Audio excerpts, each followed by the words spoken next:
Hello friend, स्वागत है आप सभी का अपने चैनल आज क्लास में। तो हम यहाँ पे लाइव आ चुके हैं। आप सभी बच्चे लाइव आ जाइए ताकि आज का जो क्लास है उसे शुरू किया जाए। और आज का क्लास इंपॉर्टेंट है क्योंकि आज की इस क्लास में जो हिंदी का वर्णिका वर्णिका एक किताब होता है जिसमें 1 से लेके यहाँ पे 5 चैप्टर तक होता है। इसको पूरा 1 से लेके 5 चैप्टर हम आपको काफी अच्छी तरीके से पढ़ा चुके हैं। आप लोग यूट्यूब पे भी देख सकते हो, अगर आप लोग क्रैश कोर्स खरीदें वहां पे भी आप लोग देख सकते हैं। काफी अच्छी तरीके से आप लोग यहाँ पे पढ़ सकते हैं। तो 1 से लेके 5 तक के जितने भी ऑब्जेक्टिव क्वेश्चन है वो हम आपको यहाँ पे पढ़ाने वाले हैं। और ये काफी ज्यादा इंपॉर्टेंट रहता है। यहां से 10 से 20 ऑब्जेक्टिव क्वेश्चन सीधे आपके परीक्षा में आते भी हैं। तो जल्दी से आप सभी बच्चे यहाँ पे लाइव आएंगे ताकि आज का जो क्लास है उसे शुरू किया जाए। और बहुत सारे बच्चे एक ही सवाल पूछ रहे होंगे कि सर आप इतने दिन कहाँ थे, ठीक है ना। और सभी बच्चे ये भी पूछ रहे हैं कि सर आपका तबीयत कैसा है। तो एक सेकंड हम थोड़ा सा कमेंट यहाँ पे चालू कर लेते हैं, उसके बाद यहाँ पे हम सब देखते हैं क्या आवाज वाज सब क्लियर जा रहा है। जल्दी से एक बार आप लोग यहाँ पे कॉमेंट करके बताएंगे। जितने भी हमारे सभी बच्चे हैं जल्दी से एक बार आप लोग यहाँ पे कॉमेंट करके बता दीजिए। चलिए जल्दी से एक बार आप यहाँ पे कमेंट करके बताएंगे। चलिए चलिए तो यहाँ पे सभी बच्चे यहाँ पे आ गए, बोल रहे हैं सर आपका तबीयत ठीक है ना। सर आपका तबीयत कैसा है, सर आप ठीक तो है ना, तबीयत कैसा है सर। एक ही बात यहाँ पे सभी बच्चे बोल पूछ रहे हैं। तो हमको ये हो गया था, हम आपको यहाँ पे बता देते हैं। हमको हो गया था बुखार, ठीक है ना। तो बहुत ही मतलब ज्यादा हो गया था जिससे हम पढ़ाने के स्थिति में नहीं थे, इसीलिए आपका जो क्लास था ना बाबू वो थोड़ा सा मतलब 2-3 दिन आपका मिस हो गया, ठीक है ना। तो और बहुत सारे बच्चे ऐसे टेंशन में थे कि सर मतलब पढ़ाई हो पाएगा कि नहीं, हमारा सिलेबस कंप्लीट होगा कि भी नहीं। तो इसमें बच्चे बहुत ही ज्यादा कंफ्यूजन में थे। अभी भी हमसे उतना बोला तेज नहीं बोला जाएगा, ठीक है ना, क्योंकि जो शरीर है वो क्या होता है ना, आपको पता है कमजोर हो जाता है। तो इसे अभी थोड़ा सा वैसे ही लग रहा है। तो आपको बिल्कुल भी टेंशन नहीं लेना है, क्लास आपका बिल्कुल एकदम बढ़िया से होगा, ठीक है। अगर आप लोग हमसे लाइव क्लास करना चाहते हैं व्हाट्सएप में जुड़ जाइए, 87 89 30 73 04 ये व्हाट्सएप नंबर है, ठीक है ना। इस पे आप लोग मैसेज कर दीजिए कि सर मुझे व्हाट्सएप ग्रुप में जोड़ दीजिए। इधर से आपको लिंक जाएगा, दबा के आप लोग जुड़ जाइएगा। चलिए देख के अच्छा लग रहा है ना हमको। जल्दी से एक बार आप लोग कमेंट करके बताएंगे सभी बच्चे, ठीक है। जल्दी से एक बार आप लोग कमेंट करके बता दीजिए। देख के तो अच्छा लग रहा है ना सर, तबीयत आपका ठीक हो गया। बिल्कुल ठीक हो गया भाई। चलिए उतना भी अभी ठीक नहीं हुआ, कल फिर एक बार जाना है, ठीक है। तो कल शायद 1 बजे वाला क्लास ना हो पाए, ठीक है ना, लेकिन सुबह वाला क्लास हम जरूर कराएंगे। कल एक बार फिर से हमें जाना है, ठीक है। और ये वाला जो क्लास है ना उसका टाइम अब हम 6 बजे शाम में यहाँ पे करते हैं। 6 बजे शाम में। इस वाला भी 6:30 बजे वाला ना, कल से आपका यहाँ पे 6 बजे शाम में होगा, ठीक है। क्योंकि अभी बहुत ही ज्यादा रात हो जा रहा है, ठीक है। अभी बहुत ही ज्यादा रात हो जा रहा है, तो कल से ये क्लासेस आपके 6 बजे चलेंगी, ठीक है। तो सभी हमारे बच्चे आ गए, तो चलिए क्लास को यहाँ पे। सर कहाँ खो गए थे आप? खोए नहीं थे भाई, जाने वाले ही थे, लेकिन आप लोगों के प्यार ने हमें बुला लिया, ठीक है। चलिए अगर आप लोग बिहार बोर्ड से अगर आप लोग पढ़ रहे हैं, अगर आपको क्रैश कोर्स करना है 198 रुपए में, आपको 3 महीना का टाइम है, ठीक है ना। नवंबर दिसंबर जनवरी 3 महीना है। 3 महीना के लिए क्रैश कोर्स है। 3 महीना में आपको नोट्स पीडीएफ सब चीज आपको मिलेगा 198 रुपए में। ऐप का फ्रंट आपका ये रहेगा, उसको डाउनलोड कर लीजिए, स्कैनर खोलिए, उस पर पेमेंट करिए और अपने मोबाइल के स्कैनर न काटिएगा, ठीक है ना। पेमेंट सक्सेसफुल हो जाएगा, अपना मोबाइल वैसे रख ले रहिएगा, आपका पेमेंट उसमें हो जाएगा, ठीक है ना। ज्यादा जानकारी के लिए अगला वीडियो में हम आपको बता देंगे, ठीक है ना। आप लोगों को अगर क्रैश कोर्स खरीदना है तो आप लोग खरीद सकते हैं, यही ऐप है, इसमें पेमेंट कर दीजिए, कोई भी यहां पे दिक्कत नहीं होगा। चलिए क्लास को बाबू हम यहाँ पे शुरू करेंगे। और चैप्टर 1 से लेके हम क्या आपको चैप्टर 5 तक हम आपको टोटल ऑब्जेक्टिव पढ़ाएंगे। और 9 बजे एक आपका फिर से क्लास होगा जिसमें धातु और अधातु का यहाँ पे जो पार्ट 2 है वो भी हम आपको करवाने वाले हैं, ठीक है ना। आपका पूरा बाबू सिलेबस खत्म होगा, ये हमारा गारंटी है, लिख के हम आपको देते हैं, ठीक है ना। तो चलिए आपका यहाँ पे क्लास शुरू होता है। पहला क्लास है कि दही वाली मंगमा पाठ के लेखक भाई कौन है। एक एक क्वेश्चन आपको एकदम बढ़िया तरीके से देना है, एक एक क्वेश्चन का आपको आंसर सही करना है ताकि बोर्ड एग्जाम में भी आपका एक भी क्वेश्चन ना छूटे, ठीक है ना। चलिए ईश्वर की कृपा से आप अच्छे हो गए, धन्यवाद गुरुजी, थैंक यू बाबू, थैंक यू। चलिए औरंगाबाद से पवन यादव भी जुड़ चुके हैं, बहुत ही बढ़िया। तो बाबू यहाँ पे क्वेश्चन है कि जो दही वाली मंगमा पाठ है इसके लेखक का आपको नाम बताना है। तो दही वाली मंगमा जो पाठ है ना, इसके लेखक आपको याद रखना है कौन है बाबू, तो श्रीनिवास है। कौन है बाबू, श्रीनिवास जी हैं। ठीक है, ये कहां के थे तो आपको याद रखना है, इनका जन्म कोलार कर्नाटक में हुआ था, कर्नाटक के थे। ठीक है, ये आपको यहां पे याद रखना है। सुजाता कौन है तो आपको याद रखना है नगर, जो नगर कहानी है ना उसके लेखक कौन है, सुजाता है, इनका नाम आपको याद रखना है। तो मंगमा जब भी क्वेश्चन आएगा, मंगमा कहानी के लेखक कौन है, श्रीनिवास जी हैं। इसमें टोटल ऑब्जेक्टिव आपको अभी देखने को मिलेगा। अगला क्वेश्चन है, मंगमा किस भाषा की कहानी, यानी जो दही वाली मंगमा कहानी है वो किस भाषा की आपकी कहानी है। ठीक है ना, तो जो दही वाली मंगमा कहानी है वो किस भाषा की है, तो आपको याद रखना है कन्नड़, कन्नड़ भाषा की ये कहानी है। ठीक है ना, तो ये आपका कन्नड़ यहां पे राइट आंसर होगा, डी वाला। ठीक है ना, ये कन्नड़ बोला जाता है ना, तेलुगु, मलयालम, कन्नड़, ये सभी दक्षिण भारत की भाषाएं हैं, तो वही कन्नड़ भाषा की आपको याद रखना है कहानी है। ठीक है, दक्षिण भारत की। अगला क्वेश्चन है, दही वाली मंगमा किस भाषा से अनुदित है। अब यहां पे अनुदित का मतलब होता है अनुवाद। ठीक है ना, तो दही वाली जो मंगमा कहानी है इसको किस भाषा से अनुवाद किया गया। हम लोग तो हिंदी में पढ़े ना दही वाली मंगमा, लेकिन वो हिंदी में एक्चुअल में नहीं है, वो एक्चुअल में किस भाषा में है, कन्नड़ भाषा में है, और कन्नड़ भाषा से उसको हिंदी में कन्वर्ट किया गया है। तो वही बोल रहा है कि जो दही वाली मंगमा कहानी है वो किस भाषा से अनुदित है, यानी किस भाषा से उसको हिंदी में अनुवाद किया गया है। तो दही वाली जो मंगमा कहानी है ये कन्नड़ भाषा में है, और कन्नड़ भाषा से इसे हिंदी में कन्वर्ट किया गया है। किसने कन्वर्ट किया, जल्दी से आप लोग बताइए कि दही वाली मंगमा कहानी के यहां पे अनुवादक जी कौन है, जल्दी से आप लोग क्वेश्चन करिए। ठीक है, चलिए जल्दी से आप लोग यहां पे करिए। बी आर नारायण ने किस कहानी का अनुवाद किया, देखिए आ गया यहां पे बी आर नारायण। ठीक है ना, यहां पे आपसे पूछ रहा है कि जो बी आर नारायण है ये भी लेखक हैं। ठीक है, तो बी आर नारायण ने किस कहानी का अनुवाद किया, ढाते विश्वास, दही वाली मंगमा, नगर, मां। तो ये सब बोर्ड एग्जाम में आता है, ये सब क्वेश्चन आपको यहां पे याद रखना पड़ेगा। ठीक है ना, तो देखिए कुछ बच्चे बोल रहे हैं श्रीनिवास, बाबू श्रीनिवास जो है ना वो कन्नड़ भाषा में लिख के चले गए इस दुनिया से। ठीक है ना, तो कन्नड़ भाषा से में रहता तो क्या हम लोगों को पढ़ पाते, दही वाली मंगमा कहानी हम लोग पढ़ पाते अगर मान लो कन्नड़ भाषा में लिखा गया, नहीं ना पढ़ पाते। तो उसको किसने हिंदी में अनुवाद किया, तो बी आर नारायण जी ने उसे क्या किया, हिंदी में अनुवाद किया। ठीक है ना, किस कौन कहानी का, तो दही वाली मंगमा कहानी का। तो ये सब आपको याद रखना है, अनुवादक बाबू बोर्ड एग्जाम में पूछता है, इसे आपको 100% याद रखना है। अगला क्वेश्चन है, श्रीनिवास जी का जन्म कहां पे हुआ, वही जो दही वाली मंगमा कहानी लिखे है ना उनमें के जो श्रीनिवास जी हैं इनका जन्म कहां पे हुआ, तो आपको नाम याद रखना है, कोलार कर्नाटक। इनका जन्म कहां पे हुआ था, कोलार कर्नाटक में हुआ था। एक एक क्वेश्चन इंपॉर्टेंट है बाबू, एक बार में टोटल 5 चैप्टर का रिवीजन हो जाएगा, कम टाइम है ना तो आपको पढ़ना बेहद ही जरूरी है। ठीक है ना, कोलार कर्नाटक में हुआ था, एकदम आप लोग शुरू से लेकर अंत तक क्लास देखिए 100%। मंगमा क्या बेचती थी ये आपको यहां पे बताना है कि जो बेचारी मंगमा थी वो क्या बेचती थी। तो सभी बच्चों को पता है ना कि जो मंगमा थी वो दही बेचने का काम करती थी। क्या करती थी बाबू, दही बेचती थी, इसे आपको याद रखना है। और मंगमा दही किस शहर में बेचती थी, तो आपको याद रखना है बेंगलुरु। बेंगलुरु शहर में, बेंगलुरु शहर में ये क्या करती थी, दही बेचती थी, इसे आपको याद रखना है, इंपॉर्टेंट क्वेश्चन है। ठीक है, चलिए नेक्स्ट क्वेश्चन है कि मंगमा कहां की रहने वाली है। फटाफट आपको बताएंगे कि जो मंगमा है वो कहां की रहने वाली है। तो इसके गांव का नाम है वेंकटपुर, लेकिन ऐसे भी कहीं पे दिया रहता है औलूर के पास किसी गांव की, तो ये आपको यहां पे ध्यान में रखना है। मंगमा का घर कहां पे था, वेंकटपुर में था। लेकिन ऐसे भी क्वेश्चन आते हैं बाबू, क्वेश्चन एकदम VVI है, इसे आपको 100% ये अगर आप लोग पूरा क्लास देखते हैं, पूरा क्वेश्चन याद रखते हैं तो परीक्षा में आपका एक भी प्रश्न नहीं छूटेगा। तो क्वेश्चन है यहां पे कि जो मंगमा है ये कहां की रहने वाली है, ये आपको बताना है। तो औलूर के पास किसी गांव की, कहां की थी, औलूर के पास किसी गांव की थी। औलूर एक जगह है, वही जगह कोई फेमस जगह है औलूर, और औलूर के पास ही की गांव की थी, इसे आपको याद रखना है। तो ऐसे क्वेश्चन आते हैं बोर्ड एग्जाम में कि मंगमा कहां की रहने वाली है, तो औलूर के पास किसी गांव की रहने वाली है, इसे आपको याद रखना है। औलूर के पास किस गांव की रहने वाली, औलूर के पास किसी गांव की रहने वाली कौन है। अब यहां ऐसे भी क्वेश्चन को जस्ट आपको उलट के भी दे देता है कि औलूर के पास किसी गांव की रहने वाली कौन है, यानी किसका घर औलूर के पास में है, ये आपको बताना है। तो जल्दी से बताइए कि इसमें से किसका घर औलूर के पास किसी गांव का है। किसी गांव की वो रहने वाली है।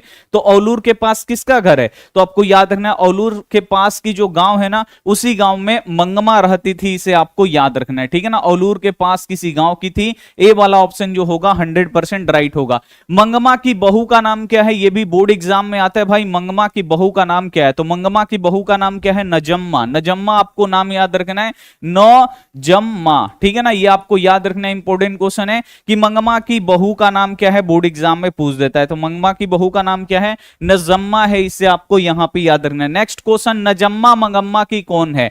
अब आपको बताना है कि जो ये नजम्मा है ये मंगम्मा की कौन थी, ये आपको यहां पे बताना है। तो नजम्मा मंगम्मा की कौन थी? तो नजम्मा जो थी मंगम्मा की पुत्र वधु यानी पुत्र की पत्नी थी, यानी बहू थी, इससे आपको याद रखना। नजम्मा कौन थी? मंगम्मा की। तो नजम्मा जो थी मंगम्मा की ये बहू थी, इसे आपको याद रखना है। क्या थी बाबू? बहू थी। यहां पे सी वाला जो ऑप्शन होगा बिल्कुल एकदम 100% राइट हो जाएगा, ठीक है। याद रहेगा ना, क्या थी? नजम्मा मंगम्मा की बहू थी, ठीक है। नेक्स्ट क्वेश्चन है कि मंगमा को किससे विवाद? विवाद का मतलब होता है बाबू झगड़ा। झगड़ा विवाद आप लोग नाम सुने ना, झगड़ा। तो आपको बताना है कि यहां पे मंगमा को किससे विवाद था, किससे झगड़ा था? तो मंगमा को अपनी बहू, बहू कौन थी? नजम्मा। नजम्मा से झगड़ा था, विवाद था, इसे आपको याद रखना है। तो कहां गई? नजम्मा देगा, नहीं तो बहू देगा। बहू ही नजम्मा थी, इसे आपको याद रखना है। तो मंगमा को किससे विवाद था? तो जो मंगमा है उसको अपनी बहू नजम्मा से क्या था बाबू? विवाद था, इसे आपको याद रखना है। अमराई का कुआं कहां है? यह भी बोर्ड एग्जाम में आता है भाई कि अमराई का कुआं कहां है। तो जब आप लोग ढहते विश्वास का यहां पे सॉरी दही वाली मंगमा कहानी आप लोग पढ़ोगे तो उसमें रास्ते में अमराई का कुआं बताया गया है। तो यहां से भी क्वेश्चन आता है भाई अमराई का कुआं कहां पे है? तो अमराई का कुआं जो है ये रास्ते में है, इसे आपको याद रखना है। या ऐसे भी क्वेश्चन आपसे उलट के पूछ देगा कि दही वाली मंगमा कहानी में रास्ते में क्या है। तो ऐसे क्वेश्चन पूछेगा कि दही वाली मंगमा कहानी में रास्ते में क्या है, तो रास्ते में आपको याद रखना है अमराई का कुआं है, ठीक है। नेक्स्ट, दही वाली मंगमा शीर्षक कहानी में रास्ते में क्या है? देखिए वैसे ही क्वेश्चन जस्ट उलट के आपसे पूछ दिया है कि दही वाली मंगमा शीर्षक कहानी में रास्ते में क्या है। आपसे पूछ रहा है कि रास्ता में क्या पड़ता है, तो रास्ते में पड़ता है अमराई का कुआं, इसे आपको याद रखना है। रास्ते में क्या पड़ता है? अमराई का कुआं पड़ता है। ए वाला जो ऑप्शन होगा 100% राइट होगा। फिर आपका क्वेश्चन है रंगप्पा कौन था? अब नेक्स्ट कैरेक्टर की इसमें एंट्री होती है रंगप्पा।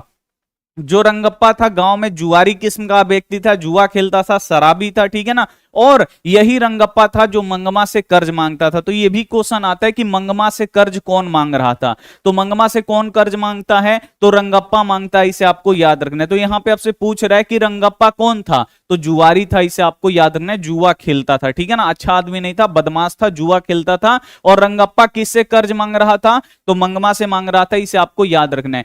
क्यों रे राक्षसनी इस छोटे से बच्चे को क्यों पीट रही है? किसने कहा? यह भी बोर्ड एग्जाम में आता है, क्यों रे राक्षसनी इस छोटे से बच्चे को क्यों पीट रही है? तो जो मंगमा की जो बहू है नजम्मा, वो क्या कर रही थी? किसी बात पर अपने बेटे को पीट रही थी। तभी मंगमा आती है, देखती है कि ये तो पीट रही है। उसके मुंह से क्या निकलता है? मंगमा के मुंह से निकलता है, क्यों रे राक्षसनी छोटे से बच्चे को क्यों पीट रही है?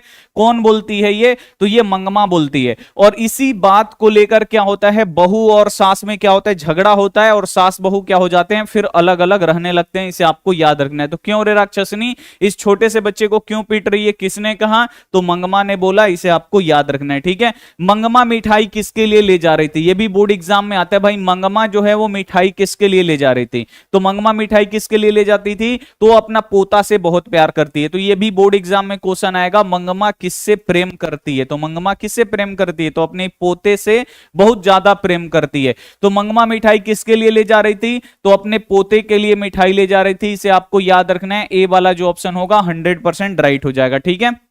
दही वाली मंगमा शीर्षक पाठ में बहू ने सास से समझौता क्यों कर लिया? तो दही वाली मंगमा कहानी में जो बहू है वो सास से समझौता क्यों करती है? क्योंकि बहू और मंगमा यानी मंगमा और उसकी बहू नजम्मा दोनों अलग अलग रहते हैं। तो मंगमा क्या करती है? दही बेच बेच के बहुत सारे पैसे इकट्ठे कर लेती है। और मंगमा, अब यहां पे ये क्वेश्चन पूछेगा कि मंगमा अपने पैसे कैसे रखती थी? जल्दी से अगर आप लोग बताइए, कहानी पढ़े होंगे, हम आपको बताए भी हैं कि जो मंगमा है वो अपने पैसे कैसे रखती थी। जल्दी से एक बार आप लोग बताइए, जल्दी से एक बार आप लोग बताएंगे, ये भी बोर्ड एग्जाम में पूछ देगा कि मंगमा अपनी पैसे कैसे रखती थी। जमीन में गाड़ के, बहुत ही बढ़िया सूरज यादव, बहुत ही बढ़िया बच्चे बोल रहे, गाड़ के, जमीन में गाड़ के। चलिए अपना तबीयत ठीक है बाबू, ठीक है ना।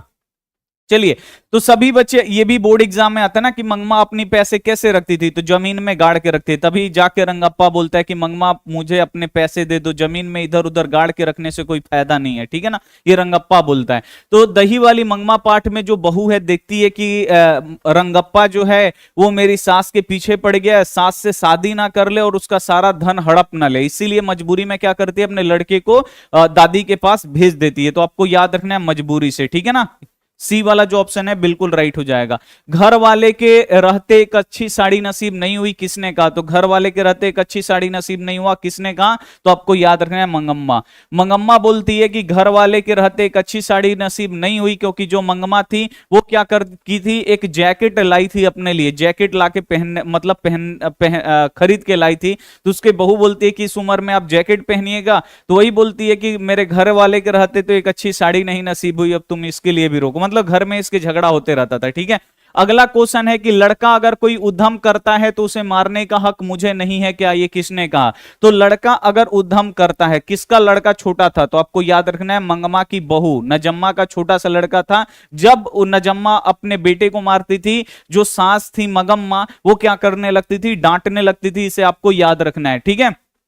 तो लड़का अगर कोई उद्यम करता है तो उसे मारने का हक मुझे नहीं है क्या, ये किस कौन बोलता है, तो आपको याद रखना है नजम्मा बोलती है, ठीक है ना। सी वाला जो ऑप्शन होगा बिल्कुल राइट होगा। दही वाली मंगमा शीर्षक कहानी किस कहानी से सबूर ली गई है, यानी कहां से लिया गया है जो दही वाली मंगमा कहानी, ये सब बाबू VBI क्वेश्चन है, इसे आप लोग याद कर लो, ये बहुत ही ईजी होता है और आपको एकदम फटाफट आपको याद भी हो जाएगा, कोई भी दिक्कत होगा नहीं। तो दही वाली मंगमा शीर्षक कहानी जो है वो कहां से सबूर ली गई है, कहां से लिया गया है, तो दही वाली जो मंगमा कहानी है किस भाषा की कहानी है, कन्नड़ भाषा की कहानी है ना, तो कन्नड़ कहानियों से लिया गया है, इसे आपको याद रखना है। किस भाषा की कहानी है, कन्नड़ भाषा की, तो ये कन्नड़ भाषा की कहानियों से लिया गया है, डी वाला ऑप्शन बिल्कुल से जाएगा। श्रीनिवास का पूरा नाम क्या है, इंपॉर्टेंट क्वेश्चन, कि श्रीनिवास जी का पूरा नाम क्या है, तो मस्ती वेंकटेश अय्यर इनका पूरा नाम है, मस्ती वेंकटेश अयंगर, ठीक है, श्रीनिवास का ये पूरा नाम है। बी वाला जो ऑप्शन है बिल्कुल 100% याद रखना है, ठीक है। दही वाली मंगमा कहानी का मुख्य पात्र कौन है, नहीं दही वाली जो मंगमा कहानी है इसमें एकदम फेमस एकदम मुख्य पात्र कौन है, एक नजम्मा है एक मंगम्मा है, ठीक है ना, उसके पुत्र का नाम नहीं दिया, उसके पोते का नाम नहीं दिया है, ठीक है ना। तो दही वाली मंगमा कहानी का मुख्य पात्र कौन है, तो आपको याद रखना है इसमें मेन कौन है, तो मंगम्मा है, इसे आपको याद रखना है। मंगम्मा किस शहर में दही बेचती थी, ये आपको बताना है कि जो मंगमा है अपना दही किस शहर में ले जाके बेचती थी, तो आपको याद रखना है ये ले जाके बेचती थी बेंगलुरु शहर में, ठीक है ना। कहां पे ले जाती थी, बेंगलुरु शहर में ले जाती थी, और यही दही कथाकार को देती है। तो ये भी क्वेश्चन आता है कि मंगमा कथाकार को वर्षों से क्या देती है, तो मंगमा कथाकार से वर्षों को क्या देगी, दही बेचती है तो दही देगी ना। अगर क्वेश्चन बोर्ड एग्जाम में आएगा कि मंगमा वर्षों से कथाकार को क्या देती है, तो मंगमा क्या बेचती है, दही बेचती है, तो कथाकार को देगी क्या, दही देगी, तो ये आपको याद रखना है, ठीक है। मंगमा कहां की रहने वाली थी, ये आपको बताना है, तो औलूर के पास किसी गांव की, अगर ये ऑप्शन देगा औलूर के पास किसी गांव की तो उसको टिक कर देना है, अगर बैंकटपुर देगा तो बैंकटपुर पे आपको टिक करना है, अगर वैसे ऑप्शन नहीं देगा औलूर के पास किसी गांव की तो इसके गांव का नाम क्या था, बैंकटपुर था, इसे आपको याद रखना है, ठीक है। मंगमा का अपनी बहू से किसको लेकर विवाद था, मंगमा को अपनी बहू से किसको लेकर विवाद था, किसको लेकर एकदम झगड़ा लड़ाई हमेशा चलता था, तो पोते को लेकर, इसे आपको याद रखना है। पोते को जब वो मारती थी तब घर में झगड़ा होता था, क्योंकि जो मंगमा है वो बहुत ही ज्यादा अपने पोते से प्यार करती थी, इसे आपको याद रखना है। तो मंगमा का अपनी बहू से किसको लेकर विवाद था, तो पोते को लेकर विवाद था, इसे आपको याद रखना है। मंगमा के परिवार में कुल कितने आदमी थे या कितने लोग थे, ये भी बोर्ड एग्जाम में आता है कि मंगमा के परिवार में टोटल कितने आदमी थे। एक मंगमा थी, उसका एक बेटा था, ठीक है, 2 आदमी हो गए, उस बेटा का शादी की तो बहू आई नजम्मा, और बेटा और बहू से एक लड़का पैदा हुआ यानी पोता हुआ, ठीक है ना, यानी टोटल कितने लोग हैं, 4 लोग हैं, इसे आपको याद रखना है। मंगमा के परिवार में बोर्ड एग्जाम में पूछता है भाई मंगमा के परिवार में टोटल कितने आदमी थे, 4 आदमी थे। दही वाली मंगमा कहानी किसे संदेश देता है, ये आपको बताना है कि जो दही वाली मंगमा कहानी है किसको संदेश देता है, किसको मतलब सतर्क करता है कि आप लोग सतर्क रहे, तो आपको याद रखना है बहुओं को, ठीक है ना।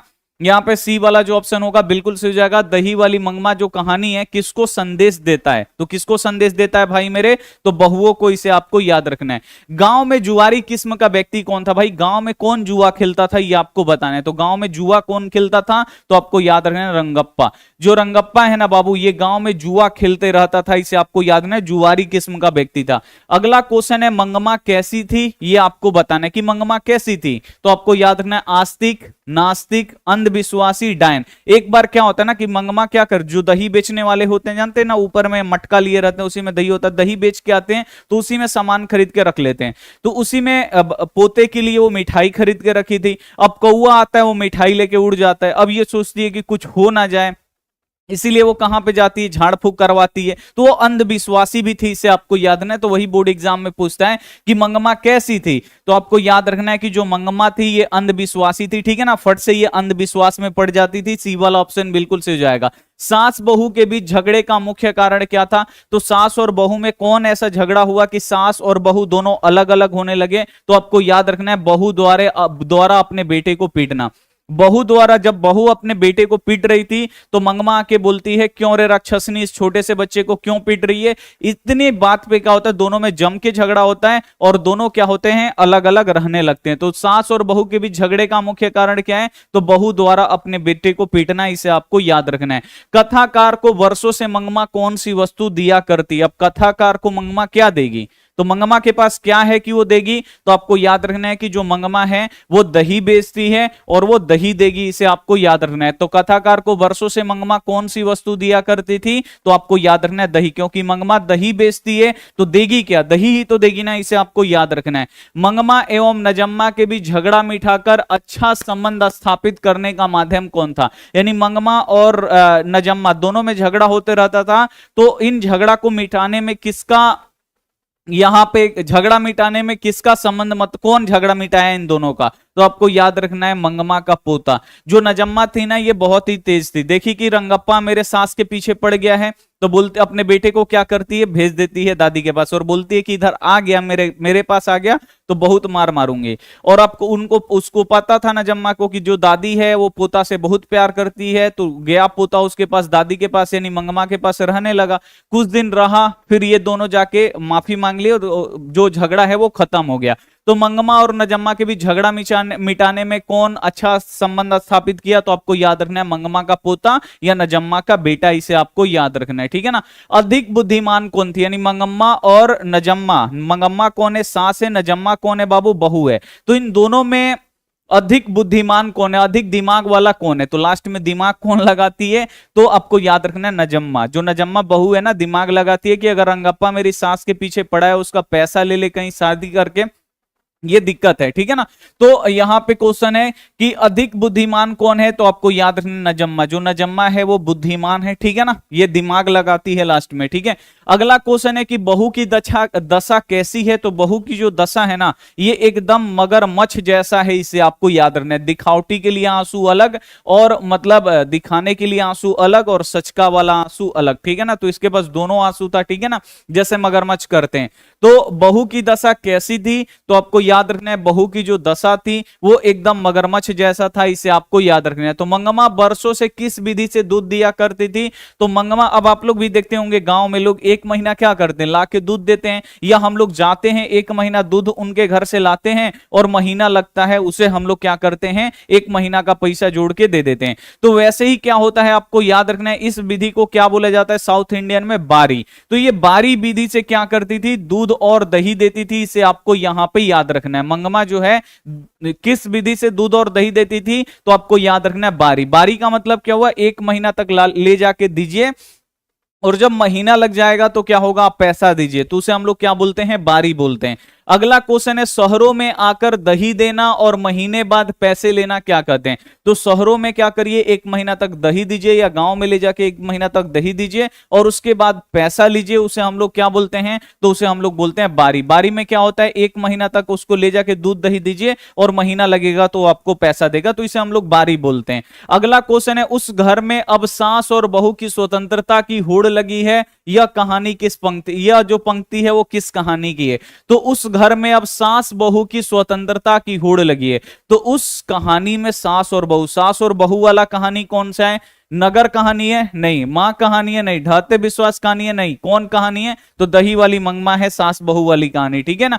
जितना झगड़ा है होता है उतना बढ़ता है। तो जितना झगड़ा होता है उतना क्या बढ़ता है? तो जितना दो आदमी में झगड़ा होता है ना, उतना उम्र बढ़ता है, प्रेम बढ़ता है। इसे आपको याद रखना है। उम्र बढ़ता है यानी आदमी ज्यादा दिन तक जीता है। अगला यहां पे क्वेश्चन अब देखिए आपका खत्म हो गया। यहां पे 38 गो क्वेश्चन था। अगर इस चैप्टर से अगर आपको 38 गो क्वेश्चन ये याद रहता है तो बोर्ड एग्जाम में आपका एक भी प्रश्न नहीं छूटेगा, ये हमारा गारंटी है। तो एक बार आप लोग सभी बच्चे कमेंट करके बताएंगे कि आपका 38 में से कितना सही हुआ। जल्दी से एक बार आप लोग कमेंट कर दीजिए। और जो भी बच्चे वीडियो को लाइक नहीं किए आप लोग यहां पे लाइक करेंगे। ठीक है। और फिर रात में 9 बजे हम लोग यहां पे धातु अधातु भी पढ़ेंगे। ठीक है। जल्दी से एक बार आप सभी बच्चे यहां पे क्या करेंगे? कमेंट करेंगे। जल्दी से आप लोग यहां पे कमेंट करके बताएंगे कि आपका कितना सही हुआ। देखिए 38 में से 38 यहां पे सही होना चाहिए। ठीक है ना। 37 गो, बहुत ही बढ़िया। 38 में से 38 भी बच्चों का सही हुआ। वेल डन, बहुत ही अच्छा। ऐसे ही मेहनत करिए। अगला क्वेश्चन है ढाते विश्वास किस भाषा से अनुदित है? देखिए जब तक आप लोग मेहनत नहीं करोगे ना बाबू, फल आपको मिलेगा नहीं। क्योंकि अब मेहनत, कंपटीशन इतना ज्यादा बढ़ गया ना कि बिना मेहनत आपको कुछ ना कुछ अलग करना पड़ेगा। ठीक है ना। टॉपर बनने के लिए, नौकरी पाने के लिए आप में कुछ अलग प्रकार का क्वालिटी, कुछ बच्चों से आपको अलग सोचना पड़ेगा। तो सभी बच्चे इतना अच्छे तरीके से सोचिए, पढ़ाई करिए। पढ़ाई ही आजकल के जमाना में सब कुछ है। जितना आप लोग तेज होइएगा ना उतना ज्यादा आपका क्या होगा बाबू, नौकरी लेने का चांस ज्यादा है और उतना ज्यादा आप लोग पैसा कमा सकते हैं। तो आप लोग बस टेंशन कम लीजिए, पढ़ाई ज्यादा करिए। ठीक है ना। अभी आपके पास कोई भी टेंशन नहीं है, मन लगा के पढ़ाई करिए। अगर अभी आपका दिमाग तेज हो गया ना तो फिर आपका आगे का जितना पढ़ाई होगा ना उसमें आपका दिमाग तेज होते चला जाएगा। ठीक है ना। तो अब चलिए नेक्स्ट चैप्टर पे हम लोग बढ़ते हैं। ढहते विश्वास। ढहते विश्वास जो कहानी है वो किस भाषा से अनुदित है, यानी किस भाषा से इसको अनुवाद किया गया है। तो ढहते विश्वास कहानी कहां की है? तो आपको याद रखना है ये उड़ीसा की कहानी है।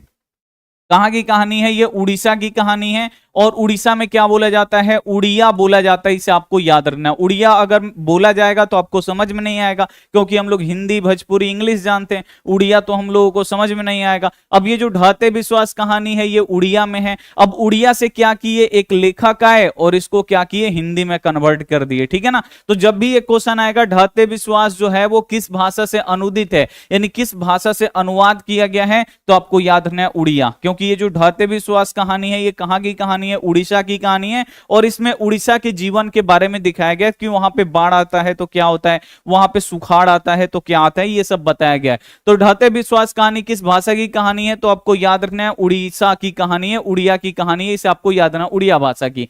यहां पे क्वेश्चन यहां पे देखिए, चलिए लक्ष्मी किस कहानी की केंद्रीय पात्र है? आपको बताना है कि जो लक्ष्मी है वो किस कहानी में है। तो आपको याद रखना है कि जो लक्ष्मी है वो ढहते विश्वास कहानी में है। ये इंपॉर्टेंट क्वेश्चन है, आता है बोर्ड एग्जाम में कि जो लक्ष्मी है वो किस कहानी की केंद्रीय पात्र है, किस कहानी में है लक्ष्मी। तो लक्ष्मी किस कहानी में है? तो आपको याद रखना है ढहते विश्वास। बाढ़ की समस्या किस कहानी के केंद्र में, यानी किस कहानी में बाढ़ की समस्या दिखाया गया है। यानी जो उड़ीसा की कहानी है ना उसी में बाढ़ की समस्या दिखाया गया। तो उड़ीसा की कहानी कौन है? तो आपको याद रखना है ढहते विश्वास। ढहते विश्वास कहानी के केंद्र में क्या है? आपको याद रखना है ढहते विश्वास कहानी के केंद्र में बाढ़ और सुखाड़ की समस्या दिखाया गया है। इसे आपको याद रखना है, इंपॉर्टेंट क्वेश्चन है। ठीक है ना। तो जब भी क्वेश्चन आएगा बाढ़ की समस्या किस कहानी के केंद्र में है, ये बोर्ड एग्जाम में आता है, तो आपको याद रखना है ढहते विश्वास कहानी के केंद्र में क्या है? बाढ़ और सुखाड़ की, इसमें ये किया गया है, बताया गया है। ढहते विश्वास कहानी की प्रमुख पात्र कौन है? यानी जो ढहते विश्वास कहानी है, जो उड़ीसा की कहानी है, इसकी प्रमुख पात्र कौन है? इसके मेन एकदम एक्टर कौन है, इसमें आपको बताना है। इसके प्रमुख पात्र कौन है? तो ढहते विश्वास कहानी में आपको याद रखना है इसके प्रमुख पात्र कौन है? तो आपको याद रखना है लक्ष्मी। जो लक्ष्मी है ना ये क्या है? इस कहानी का एकदम मेन एक्टर है। इसे आपको याद रखना है। इसी पे पूरा ढहते विश्वास कहानी है, इसी के इर्द गिर्द क्या होता है, पूरा कहानी घूमता है। अगला क्वेश्चन है लक्ष्मी के पति का नाम क्या? अब यहां पे आपसे पूछा जा रहा है कि जो लक्ष्मी है उसके पति का नाम क्या है, आपसे पूछा जा रहा है। तो लक्ष्मी के पति का नाम क्या है? तो लक्ष्मी के पति का नाम क्या है? आपको याद रखना है लक्ष्मण। ठीक है ना। लक्ष्मी के पति का नाम लक्ष्मण। और लक्ष्मण कहां नौकरी करता था? कोलकाता में करता था। इसे आपको याद रखना है। लेकिन कोलकाता कोलकाता से वो इतना ज्यादा पैसा कमा के नहीं भेजता था घर, ताकि वो उस कमाई से घर चल सके। तो लक्ष्मी किसके पास काम करती है, ये भी बोर्ड एग्जाम में पूछता है। तो जल्दी से आप लोग यहां पे बताएंगे कि जो लक्ष्मी है वो किसके यहां पे काम करती है, ये आपको बताना है। जल्दी से यहां पे आप लोग कमेंट करके बता दीजिए कि जो लक्ष्मी है वो कहां पे काम करती है। तहसीलदार के यहाँ। बहुत ही बढ़िया, क्या बात है। कहां पे लक्ष्मी काम करती है भाई, तो तहसीलदार के यहाँ पे काम करती है, ठीक है ना। तो लक्ष्मी के पति का नाम है लक्ष्मण, और लक्ष्मी कहां पे नौकरी करती है, तहसीलदार के यहाँ। अगला क्वेश्चन है, लक्ष्मी का पति डैश में नौकरी करता था, यानी लक्ष्मी का पति वहां पे खाली छोड़ दिया गया और पूछ रहा है कि कहां पे नौकरी करता था। तो लक्ष्मी का जो पति है वो डैश में नौकरी करता था, यानी कहां, मुंबई, दिल्ली, जयपुर, कोलकाता। तो लक्ष्मी का पति कहां पे नौकरी करता था, कोलकाता में करता था। डी वाला ऑप्शन बिल्कुल से जाएगा। किस नदी के बांध के नीचे लक्ष्मी का घर था, भाई आपसे पूछा जा रहा है कि किस नदी के बांध के नीचे लक्ष्मी का घर था, तो आपको याद रखना है देवी नदी। ये भी बोर्ड एग्जाम में बहुत आता है कि किस नदी के बांध के नीचे लक्ष्मी का घर था, देवी नदी। अब ये उल्टा करके भी आपसे क्वेश्चन पूछ देगा कि देवी नदी के बांध के नीचे किसका घर था, तो ऐसे उल्टा करके भी आपसे पूछ देता है कि देवी नदी के बांध के नीचे किसका घर था, तो लक्ष्मी का घर था, ठीक है ना। तो ऐसे उल्टा करके भी पूछता है। दोनों तरफ से आपको क्वेश्चन याद होने चाहिए। ढहते विश्वास कहानी में किस राज्य को बाढ़ एवं सूखा से प्रभावित दिखाया गया, यानी ढहते विश्वास जो कहानी है, इस कहानी में किस राज्य को यहां पे बाढ़ एवं सूखा से प्रभावित दिखाया गया। तो ढहते विश्वास कहानी में किस राज्य को बाढ़ और सूखा से एकदम प्रभावित दिखाया गया है, तो आपको याद रखना है उड़ीसा, क्योंकि ढहते विश्वास कहानी कहां की कहानी है, उड़ीसा की कहानी है, और इसमें उड़ीसा के जीवन के बारे में दिखाया गया है। इसे आपको याद रखना है, इंपॉर्टेंट क्वेश्चन है, VVI क्वेश्चन है, ठीक है। अगला क्वेश्चन है, ढहते विश्वास कहानी में स्कूल कहां पे है। यह भी बोर्ड एग्जाम में आते हैं, ढहते विश्वास कहानी में स्कूल कहां पे है, तो स्कूल जो है आपको याद रखना है टीले के नीचे। अब इसको उल्टा करके पूछेगा कि ढहते विश्वास कहानी में टीले के नीचे क्या है, ऐसे उल्टा भी करके पूछ देगा कि ढहते विश्वास कहानी में टीले के नीचे क्या है, तो टीले के नीचे स्कूल है, ठीक है ना। तो ये क्वेश्चन आपसे उल्टा भी करके बोर्ड एग्जाम में पूछता है। तो ढहते विश्वास कहानी में स्कूल कहां है, तो टीले के नीचे है। टीला आप लोग जानते ना, एक होता है छोटा मोटा पहाड़ी, उसी पहाड़ी के नीचे है, इसे आपको याद रखना है, एक स्कूल है, ठीक है। अगला क्वेश्चन देखिए, लक्ष्मी के बड़े लड़के का नाम क्या है। बोर्ड एग्जाम में आता है कि लक्ष्मी का जो थे, लक्ष्मी के 4 बच्चे थे, ठीक है ना, 2 लड़का 2 लड़की। तो लक्ष्मी का सबसे बड़ा लड़के का नाम क्या था, तो आपको याद रखना है अच्युत था, इसे आपको याद रखना है। डी वाला ऑप्शन बिल्कुल से हो जाएगा कि लक्ष्मी के बड़े लड़के का नाम क्या था, तो लक्ष्मी के बड़े लड़के का नाम अच्युत था। लक्ष्मी के छोटे लड़के का क्या नाम था, ये आपसे पूछा जा रहा है, जो 1 साल का था, और बेचारा वो क्या होता है, दह के मर जाता है, ठीक है ना, डूब के मर जाता है, ठीक है, बाढ़ आता है। तो लक्ष्मी के छोटे लड़के का नाम क्या था, ये आपसे पूछा जाएगा। तो आपको याद रखना है केशव। केशव का उम्र कितना था, तो केशव बेचारा 1 साल का छोटा बच्चा था। जब बाढ़ आता है तो लक्ष्मी के हाथ से ये छूट जाता है बच्चा, और लक्ष्मी क्या होती है, बेहोश हो जाती है, और बच्चा ये डूब के मर जाता है, इसे आपको याद रखना है। तो लक्ष्मी के छोटे लड़के का नाम क्या था, केशव था, इसे आपको यहां पे याद रखना है। लक्ष्मण कहां नौकरी करता था, ऐसे भी बोर्ड एग्जाम में आता है भाई, लक्ष्मण जो है वो कहां पे नौकरी करता था। तो लक्ष्मण कौन है, तो लक्ष्मी का ये पति है, ठीक है ना, और ये कहां पे नौकरी करते थे, तो आपको याद रखना है कोलकाता में नौकरी करते थे। सी वाला ऑप्शन बिल्कुल से जाएगा। किस लेखक के कथा साहित्य में उड़ीसा का जीवन राग आंतरिक के साथ प्रकट हुआ है। अब आपको बताना है किस कथाकार का जो साहित्य है वो उड़ीसा के जीवन और गहरी राग के जीवन का, उड़ीसा का जीवन गहरी राग अंतरिकता के साथ प्रकट हुआ है। कौन ऐसे लेखक हैं जो उड़ीसा के बारे में ऐसे लिखे हैं, तो उड़ीसा मतलब जो उड़ीसा को लेकर जो कहानी है वो कौन सी है, ढहते विश्वास है। और ढहते विश्वास कहानी के लेखक कौन है, तो आपको याद रखना है सातकौड़ी होता। ढहते विश्वास कहानी के लेखक कौन है, सातकौड़ी होता। और ये जो सातकौड़ी होता है ना, यही लिखे हैं उड़ीसा के बारे में ढहते विश्वास कहानी, इसे आपको याद रखना है। ए वाला ऑप्शन बिल्कुल से जाएगा। कौन हल्ला करके सबको बाढ़ से सचेत कर रहा था कि बाढ़ का पानी यहां आ गया, बाढ़ का पानी यहां आ गया। कौन हल्ला करके सबको सचेत कर रहा था, तो चंद्रा भी कर रहा था, गुणनिधि और अच्युत भी कर रहे थे, शंकरा मंकरा भी कर रहे थे। इनमें से सभी आपको याद रखना है, सभी बच्चे क्या कर लिए थे, एक दल बना लिए थे, और बार बार ये क्या कर रहे थे, देलही बांध का निगरानी कर रहे थे। इसे आपको याद रखना है, ठीक है ना। तो कौन हल्ला करके बाढ़ से सबको सचेत कर रहे थे, तो इनमें से ये सभी बच्चे कर रहे थे। ढहते विश्वास कहानी के संपादक कौन है, अब आपको बताना है कि जो ढाते विश्वास कहानी है इसके संपादक कौन है, तो आपको याद रखना सतकौड़ी होता। सतकौड़ी होता ही क्या है, इसके संपादक है, इसे आपको याद रखना है। स्वेच्छा सेवक दल का गठन किसने किया, ये आपको बताना है। बोर्ड एग्जाम में आता है कि स्वेच्छा सेवक दल यानी स्वेच्छा सेवक दल का गठन, इस दल का गठन क्या था, तो बाढ़ में सब लोगों की हेल्प करना, ठीक है ना, बाढ़ को कैसे पानी को रोका जाए, कैसे कोई मुसीबत है में है तो उसको बचाया जाए, ठीक है ना। तो स्वेच्छा सेवक दल का गठन किसने किया था, तो गुड़ निधि।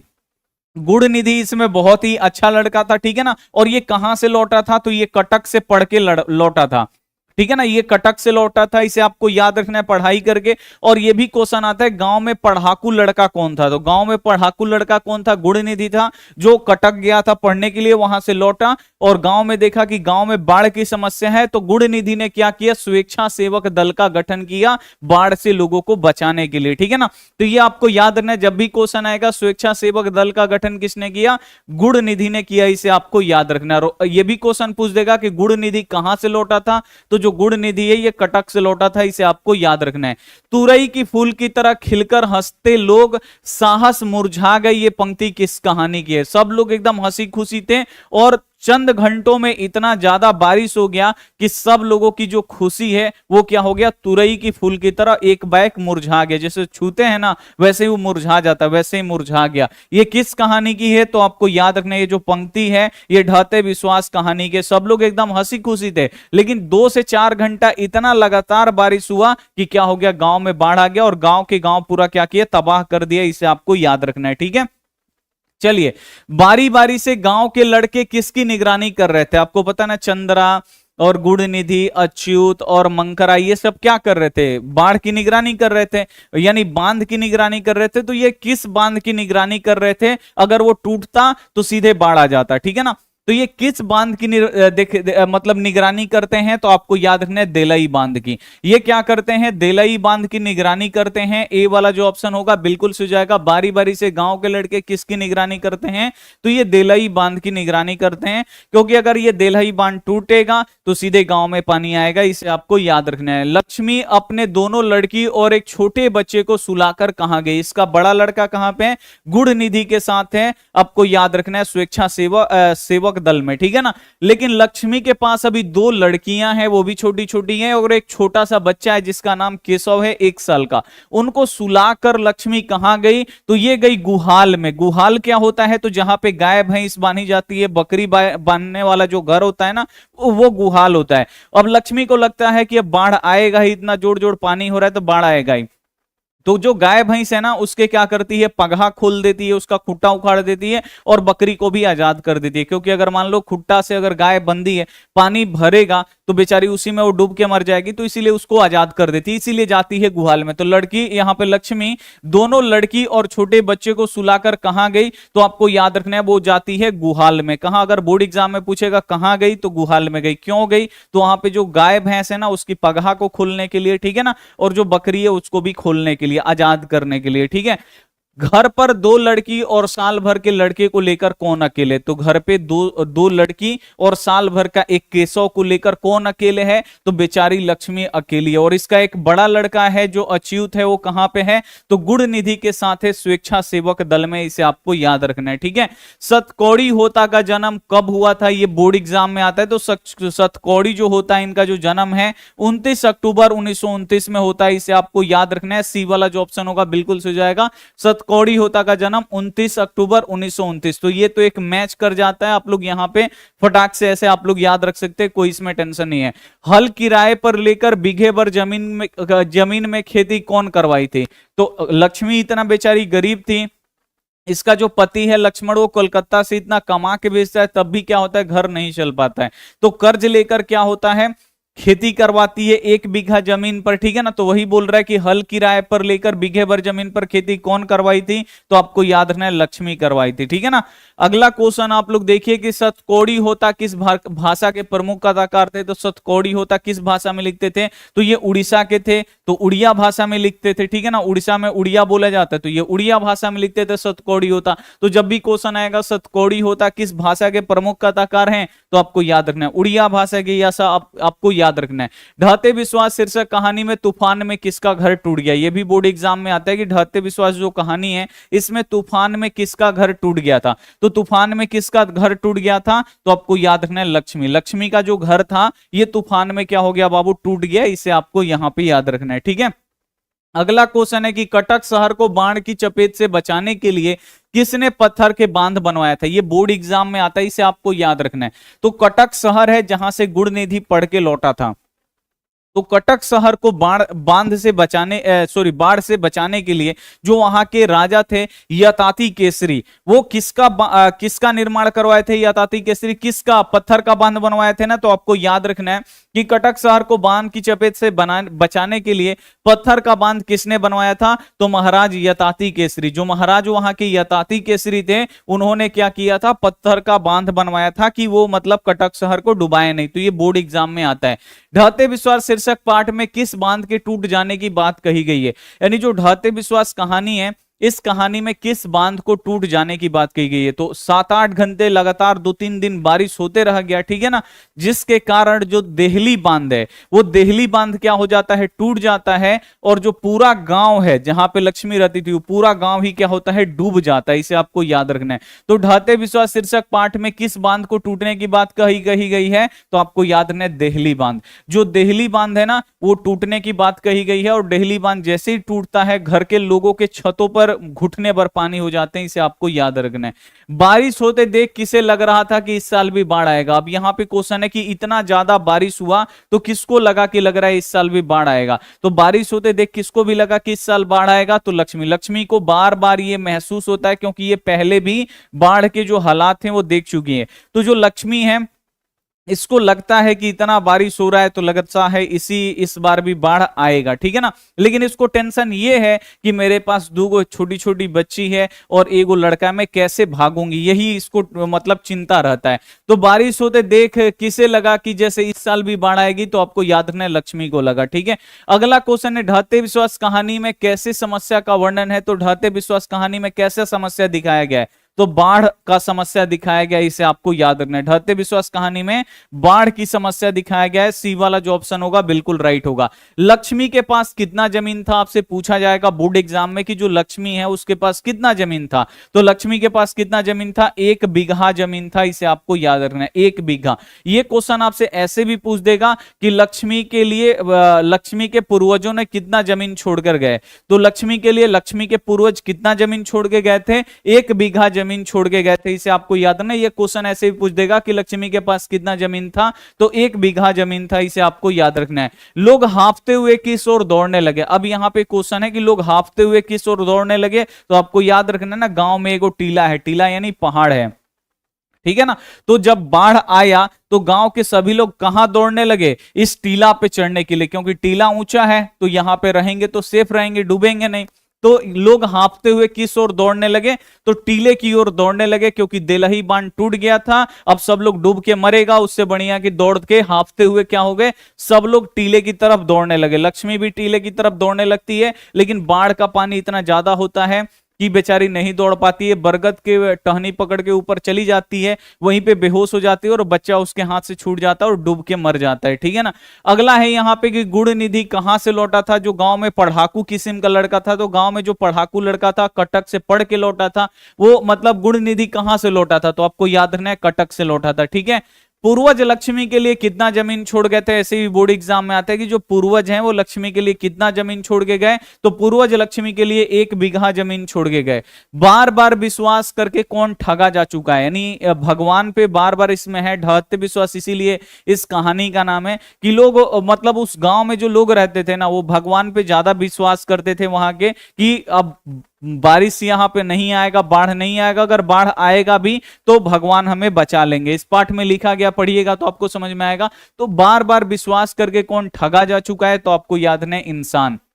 इंसान जो है वो बार बार भगवान पे विश्वास करके ठगा जा चुका है। ए वाला ऑप्शन बिल्कुल सही हो जाएगा। गांव के लोगों को इकट्ठा करके गुणनिधि ने कौन सा दल का गठन किया। अब यहां पे आपसे क्वेश्चन यहां पे पूछा जा रहा है कि यहाँ पे गांव के लोगों को इकट्ठा करके गुड़ निधि ने कौन सा दल का गठन किया? तो गुड़ निधि भाई गांव का पढ़ाकू लड़का था और उसने स्वेच्छा सेवक दल का गठन किया। किस दल का गठन किया था? स्वेच्छा सेवक दल का गठन किया था। देवी के टीले पर चैत की संक्रांति को क्या होता था? आप लोग जानते हैं ना, देवी का जो ये टीला था इस पे मेला लगता था। इस पे क्या होता था? देवी को बलि का बकरा भी दिया जाता था, बकरा भी चढ़ाया जाता, बकरा का बलि भी चढ़ाया जाता था।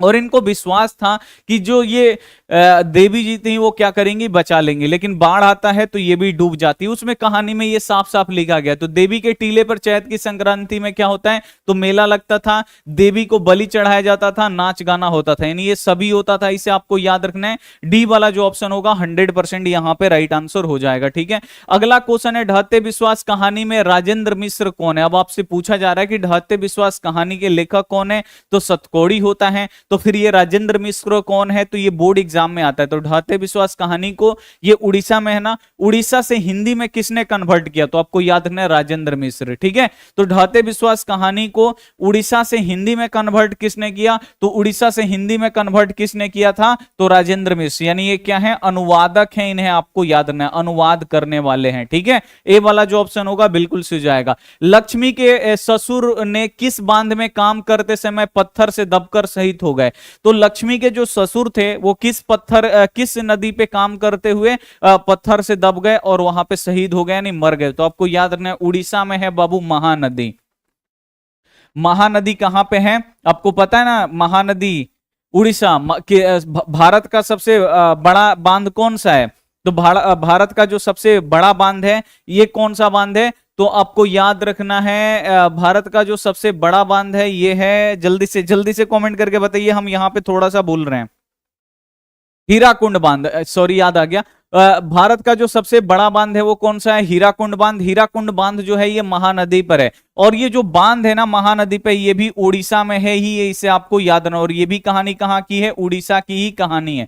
ठीक है, तो महानदी पे है, भारत का सबसे लंबा बांध है हीराकुंड बांध, जो उड़ीसा नदी महानदी पर है और ये उड़ीसा में। इसी नदी पे काम करते हुए जो लक्ष्मी के ससुर है ना वो पत्थर से दब के बेचारे मर जाते। तो यही क्वेश्चन यहाँ पे पूछता है कि लक्ष्मी के ससुर किस बांध में काम करते समय पत्थर से दबकर मर गए? तो आपको याद रखना है हीराकुंड। हीराकुंड बांध में ये काम करते समय क्या हुए? उसको बनाते समय वहां पे पत्थर से बेचारा दब के मर गए। अगला क्वेश्चन है 29 अक्टूबर 1929 के मयूरभंज उड़ीसा में किनका जन्म हुआ? तो 19 अक्टूबर 1929 को मयूरभंज में, उड़ीसा के मयूरभंज में सतकोड़ी होता का जन्म होता है। इसको आपको याद रखना है, बी वाला ऑप्शन बिल्कुल सही जाएगा। गुड़ निधि अभी कहां से लौटा है? तो गुड़ निधि भाई अभी कहां से लौटा है? कटक से लौटा है, पढ़ लिख के। ठीक है ना, तो कटक से लौटा है, इसे आपको याद रखना है। पूरा दिन खत्म होने के बाद बाढ़ का पानी अगली सुबह तक कहां पहुंचा था? तो एकरसमा तक पहुंचा था, इसे आपको याद रखना है। ये क्या है बाबू? एक जगह है एकरसमा, वहां तक पहुंचा था, इसे आपको याद रखना है। विपत्ति अकेले न आकर संगी साथियों के साथ आती है, ये किस पार्ट की है? तो विपत्ति अकेले नहीं आता, वो अपने साथ दो चार को आदमी को और लेके आता है, और दो चार को परेशानी लेके आता है। ये किस पार्ट की है? आपको याद रखना है ढहते विश्वास। बाढ़ तो आ ही रहा था, साथ में तूफान भी बहुत ज्यादा तेज है, तो उसी में लिखा गया है कि विपत्ति जो है अकेले ना आकर वो संगी साथियों को लेके भी आता है। अगला, अब यहां तक ये चैप्टर हमारा खत्म होता है, दूसरा ढहते विश्वास। इसमें टोटल 42 क्वेश्चन है। अगर 42 के क्वेश्चन ऑब्जेक्टिव अगर आपको याद रहते हैं तो एक भी प्रश्न आपका नहीं छूटेगा परीक्षा में, ये हमारा गारंटी है। तो जल्दी से एक बार आप लोग यहां पे कमेंट करके बताइए कि आपका 42 में से कितना सही हुआ। सभी बच्चे यहां पे आप लोग कमेंट करके बताएंगे। 42 में से 42 गुरुजी, वाह मेरे सिर, वाह क्या बात है, 42 में से 42। चलिए आगे बढ़ा जाए, चलिए हम लोग पढ़ेंगे, ठीक है ना। बहुत ही कम समय है, सभी बच्चे सभी विषयों का तैयारी एकदम 100% करवाएंगे। अब तीसरा जो हम लोग का चैप्टर है वो माँ कहानी है, ठीक है ना। तो क्वेश्चन है कि माँ शीर्षक कहानी की प्रमुख पात्र कौन है, यानी माँ शीर्षक कहानी में सबसे मेन कौन है।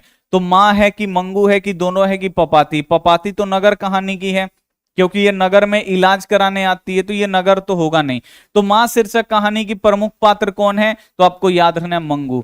जो मंगू है ना, ये आपको याद रखना है, ये माँ शीर्षक कहानी की मेन पात्र है। इसी पे पूरा कहानी है बेचारी, क्योंकि ये जन्म से ही क्या है, पागल है। इसी पे पूरा कहानी है। माँ कहानी किसने लिखा है, तो इसके लिए ट्रिक है, माँ किससे बाबू किसी भी चीज बच्चों के लिए आशीर्वाद किससे मांगती है या प्रार्थना किससे करती है, तो ईश्वर से। तो आपको याद रखना है माँ कहानी के लेखक कौन है, तो ईश्वर पिटलीकर हैं, आपको याद रखना है। ए वाला जो ऑप्शन बिल्कुल सही जाएगा। और जो ये ईश्वर पिटलीकर हैं ये कहाँ के हैं, गुजरात के हैं, तो ये भी आपको याद रखना है। माँ शीर्षक कहानी को किसने संपादित एवं अनुदित किया, अनुदित यानी अनुवाद। अभी यहां पे आपको बताना है कि जो मां शीर्षक कहानी है ये गुजराती भाषा में है। अब गुजराती भाषा में तो हम लोग पढ़ नहीं पाएंगे, तो गुजराती से इन्होंने हिंदी में किया। किन्होंने हिंदी में किया, आपको यहाँ पे कमेंट करके बताना है कि मां शीर्षक कहानी को यहाँ पे संपादित और अनुदित किसने किया, तो गोपाल दास नागर। आपको नाम याद रखना है, इंपॉर्टेंट है ये। अनुवादक लोग का नाम आप लोग याद रखिएगा, यहां से एगो क्वेश्चन बोर्ड एग्जाम में आएगा, ठीक है ना। गोपाल दास नागर जो हैं उन्होंने क्या किया, ये गुजराती भाषा में है जो मां कहानी है, और इसे क्या किए, हिंदी में किए, गोपाल दास नागर। और मां शीर्षक कहानी किसने लिखा है, ईश्वर पिटलीकर ने, ठीक है। माँ की कितनी संतानें, अब माँ जो है, जो एक माँ है बेचारी, माँ को कितनी संतानें हैं, तो आपको याद रखना है माँ को टोटल 4 संतानें हैं, जिसमें गर्ल्स कितनी है, लड़कियां कितनी है, माँ को बेटी 2 है, और बॉयज कितने हैं, बेटे कितने हैं, 2 हैं। बेटी में से एगो बेटी है जिसका नाम यहाँ पे कमू है, और दूसरा का नाम यहाँ पे मंगू है। मंगू बेचारी क्या है, पागल है, ये मर जाती है। तो यहां पे आपसे क्वेश्चन देखिए, 2 लड़की है 2 लड़का है, ठीक है ना। माँ को टोटल 4 संतान है। अब यहाँ पे क्वेश्चन पूछेगा कि मंगू के अलावा माँ को कितनी संतान है। अगर मंगू को हटा दिया जाए तो एक कमू बचेगी और 2 इसके बेटे बचेंगे, यानी मंगू के अलावा माँ की कितनी संतान, 3 संतान। और माँ के टोटल कितने संतान है, 4 संतान, जिसमें 2 बेटी और 2 बेटा, ठीक है। आपको याद रखना है, जिसमें से अगर बोलेगा मंगू तो बेचारी मर जाती है, तो मंगू के मरने के बाद यानी मंगू के अलावा मां के पास कितने संतानें, तो अब बच गए 3, तो ये आपको याद रखना है।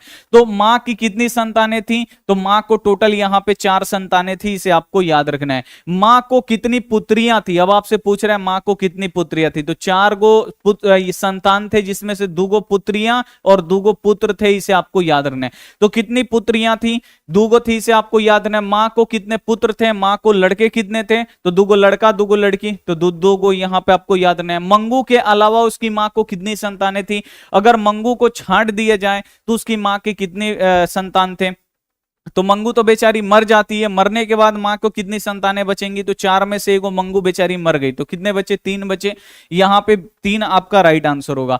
मंगू की बड़ी बहन का नाम क्या है, तो ये भी बोर्ड एग्जाम में बार बार आता है कि मंगू का जो बड़ी बहन है उसका नाम क्या है, तो मंगू की बड़ी बहन का नाम क्या है, कमू है, जिसका शादी हो चुका है, इसे आपको याद रखना है। लिखा है ना पाठ में कि मंगू की बड़ी बहन कमू है जिसका शादी हो चुका है, इसे आपको याद रखना है। जन्म से ही पागल कौन है, अब आपको बताना है। तो जो मंगू है बेचारी, जो इस कहानी की पूरा लीड रोल में है, ठीक है ना, मेन एक्टर है, ठीक है। कौन, तो जन्म से ही पागल कौन है, तो जन्म से ही पागल मंगू है। जो मंगू है बेचारी, ये जन्म से ही पागले पैदा होती है, ठीक है। मंगू जन्म से ही थी। अब क्वेश्चन ऐसे भी पूछता है जो मंगू है वो जन्म से ही कैसी थी, तो मंगू जन्म से ही कैसी थी, पागल थी, इसे आपको याद रखना है, ठीक है।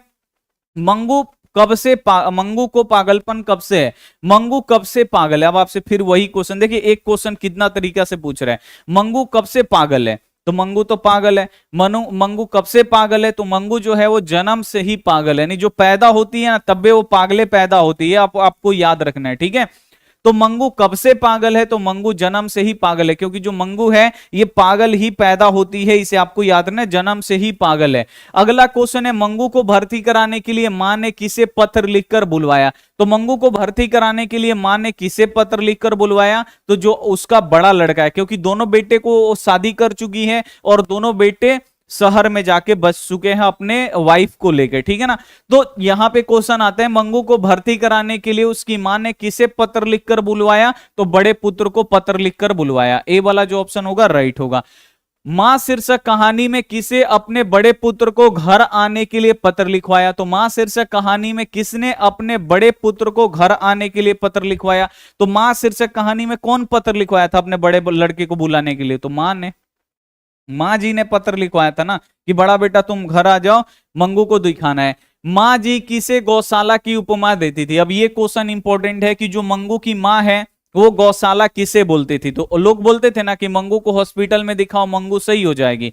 तो उसकी माँ बोलती थी जो हॉस्पिटल है वो हॉस्पिटल नहीं, वो क्या है, गौशाला है। वहां पे ले जाके जैसे गायों को छोड़ देते हैं वैसे मरीजों को वहां पे ले जाके छोड़ देते हैं। वहां पे देख रेख करने वाला कोई नहीं रहता। ये लगता है मंगू की माँ को, ठीक है ना। तो माँ जी गौशाला किसे बोलती थी? तो आपको याद रखना है हॉस्पिटल यानी अस्पताल को जो मंगू की माँ है वो गौशाला बोलती थी। इसे आपको याद रखना है। मंगू की माँ अस्पताल को के लिए क्या उपमा देती है? नहीं, मंगू की जो माँ है, देख रहे हैं एक एक क्वेश्चन को उलट उलट के पूछता है बोर्ड एग्जाम में।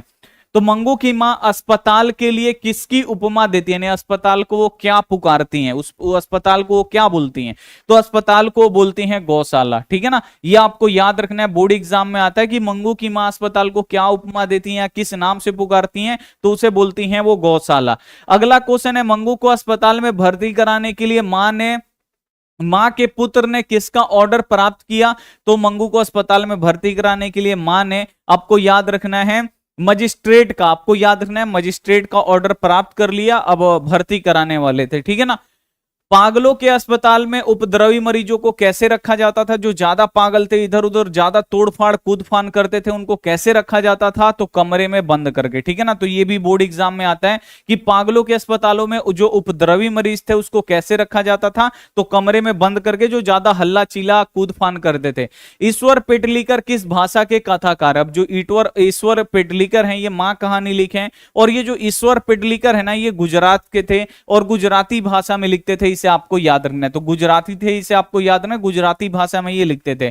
अगला क्वेश्चन है, रात में रोशनी जलती रही तो इसे नींद नहीं आएगी, किसने कहा? तो जब मंगू को क्या किया जाता है, हॉस्पिटल में भर्ती कर दिया जाता है, तो यहां पे उसकी मां बोलती है नर्स से कि मंगू को अगर रात भर लाइट आप नहीं बंद करिएगा बेचारी जगे रहेगी, ठीक है ना।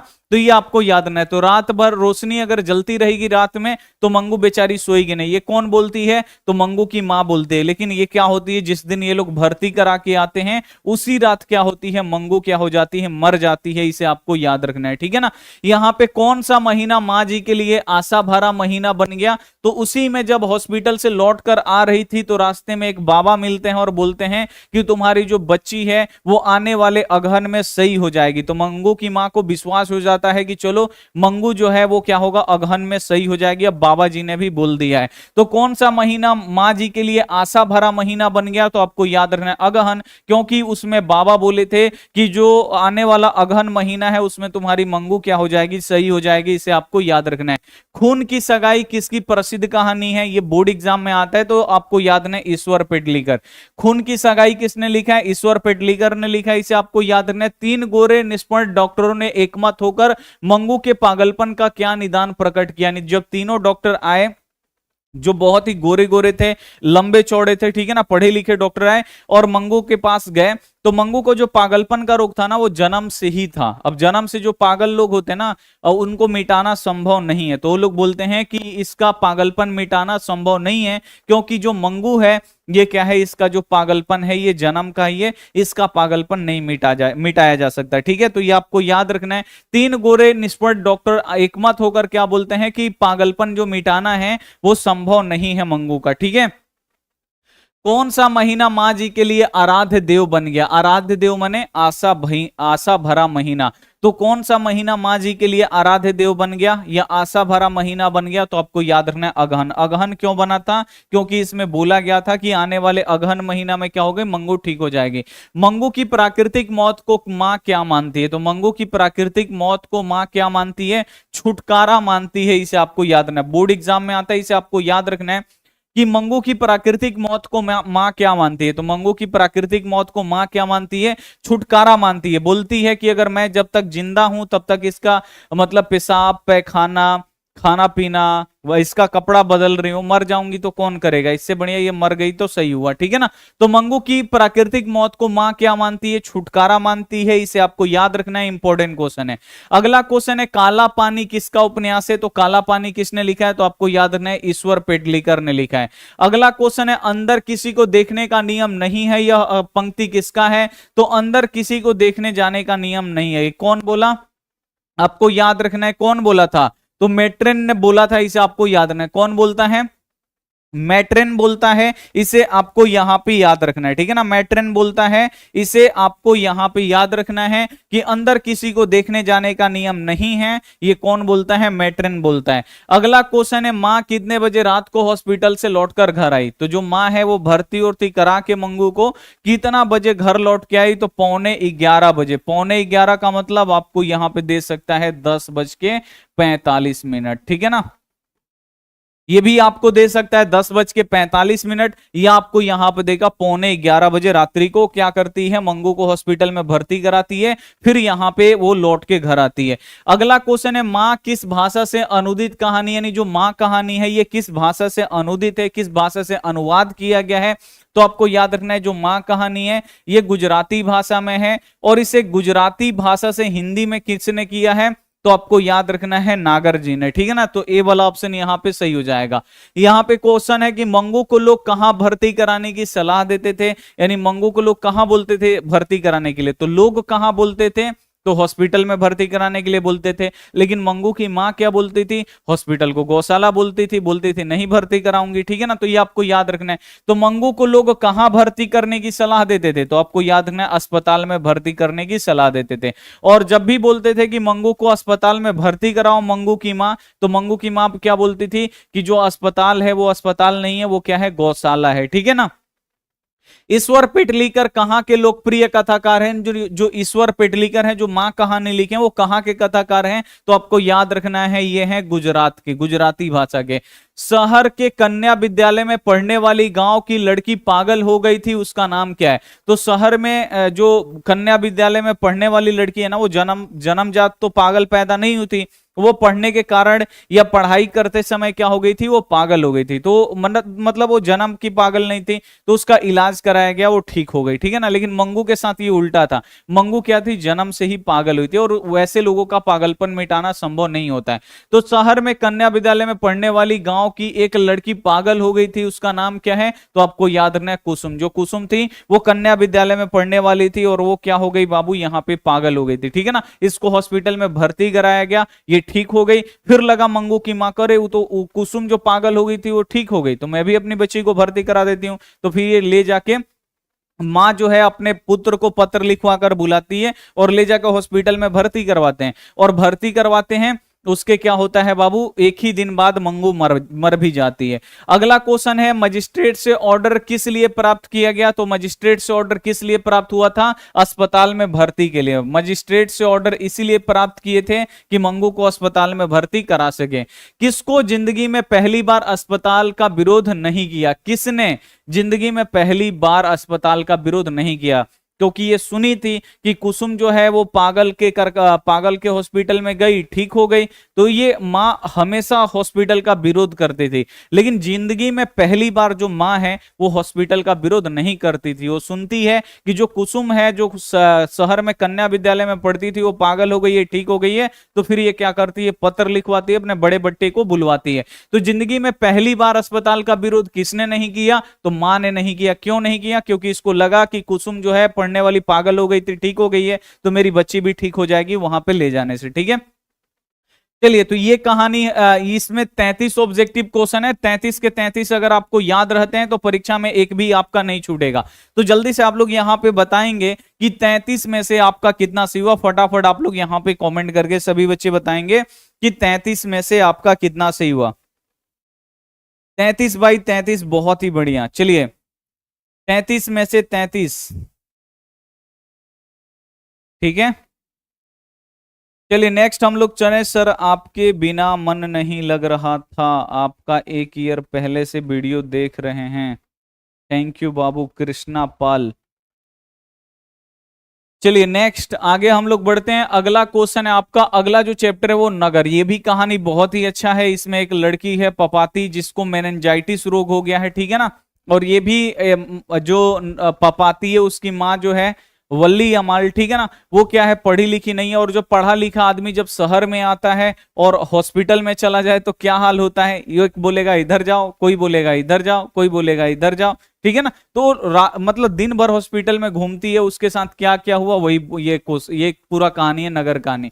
तो नगर शीर्षक कहानी के लेखक कौन है, बोर्ड एग्जाम में आता है, बोर्ड एग्जाम के लिए इंपॉर्टेंट क्वेश्चन कि नगर शीर्षक जो कहानी है इसके लेखक कौन है, तो आपको याद रखना है सुजाता। सुजाता का पूरा नाम क्या है, एस रंगराजन। अब नाम सुन के लग रहा होगा कि ये लेडीज हैं, लेडीज नहीं है, ये पूरा नाम है, ठीक है ना।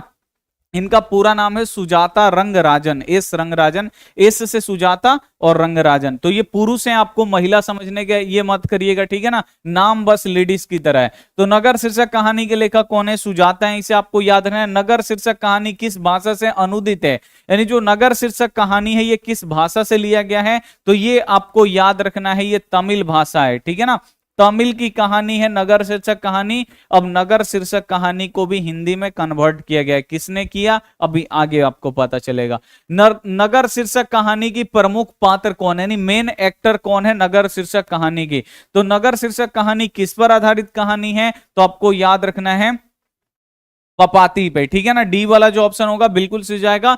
नगर शीर्षक कहानी के एकदम मुख्य पात्र कौन है, तो पपाती है, क्योंकि नगर जो कहानी है ये पूरा पपाती पे ही आधारित ये कहानी है, इसे आपको यहां पे याद रखना है। पपाती की कहानी की पात्र, जो पपाती है वो किस कहानी की पात्र है आपको बताना है, पपाती को किस कहानी में दिखाया गया है, तो आपको याद रखना है जो पपाती है वो नगर कहानी में इसको दिखाया गया है। बी वाला जो ऑप्शन होगा बिल्कुल राइट होगा।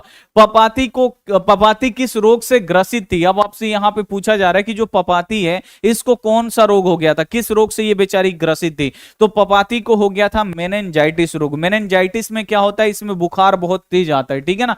तो पपाती किस रोग से ग्रसित थी, तो जो पपाती थी ये मेनिनजाइटिस रोग से ग्रसित थी। सी वाला जो ऑप्शन होगा बिल्कुल आपका राइट आंसर होगा। अगला क्वेश्चन है, पपाती को उसकी मां इलाज करने के लिए कौन से शहर लेके आई। जब पपाती को बुखार लगता है और ये बेहोश पड़ती है तो गांव के प्राथमिक केंद्र के जो डॉक्टर हैं उसे ले जाके चेकअप करवाती है इसकी माँ। तो इसका जो प्राथमिक स्वास्थ्य केंद्र का जो मतलब छोटा डॉक्टर है गांव का, वो बोलता है कि नहीं इसे ले जाके मदुरै शहर में ले जाके दिखाई, इसको बीमारी बहुत ही ज्यादा बढ़ गया है, ठीक है ना। तो ये मदुरै शहर आती है। तो पपाती और उसकी माँ इलाज के लिए कौन से शहर लेकर गई पपाती को इलाज कराने के लिए, तो आपको याद रखना है मदुरै शहर। कौन सा शहर, तो मदुरै शहर लेके गई, इसे आपको याद रखना है। और कौन बोला था कि पपाती के इलाज के लिए मदुरै शहर लेके जाओ, तो गांव का डॉक्टर, गांव का जो डॉक्टर है प्राथमिक केंद्र का जो डॉक्टर है वो बोलता है कि ले जाओ पपाती को मदुरै शहर में ले जाके दिखाओ, इसका बीमारी बहुत ही बड़ा है, इसे आपको याद रखना है, ठीक है।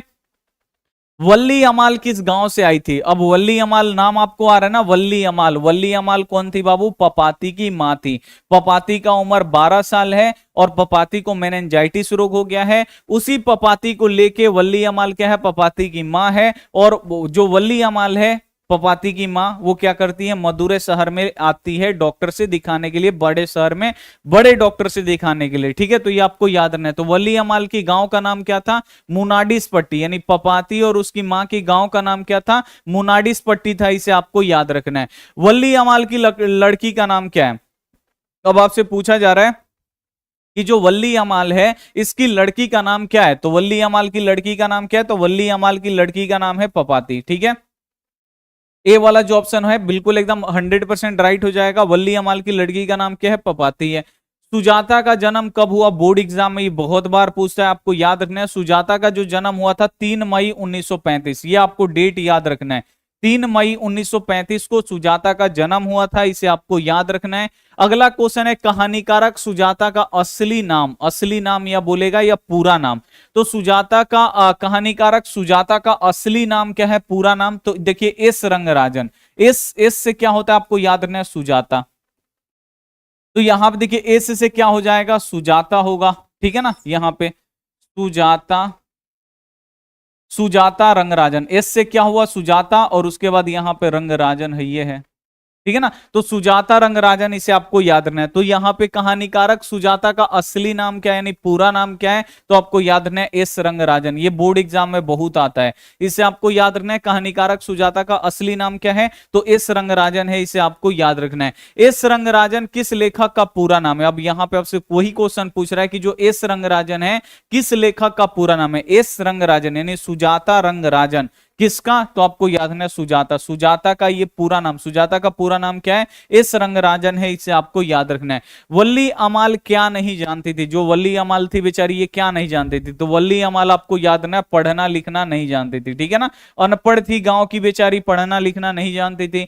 पपाती की उम्र क्या थी, बोर्ड एग्जाम में आता है कि भाई पपाती का उम्र क्या था, तो पपाती का उम्र जो था आपको याद रखना है, जो पपाती थी इसका उम्र 12 साल की थी। पपाती, बी वाला जो ऑप्शन होगा राइट होगा।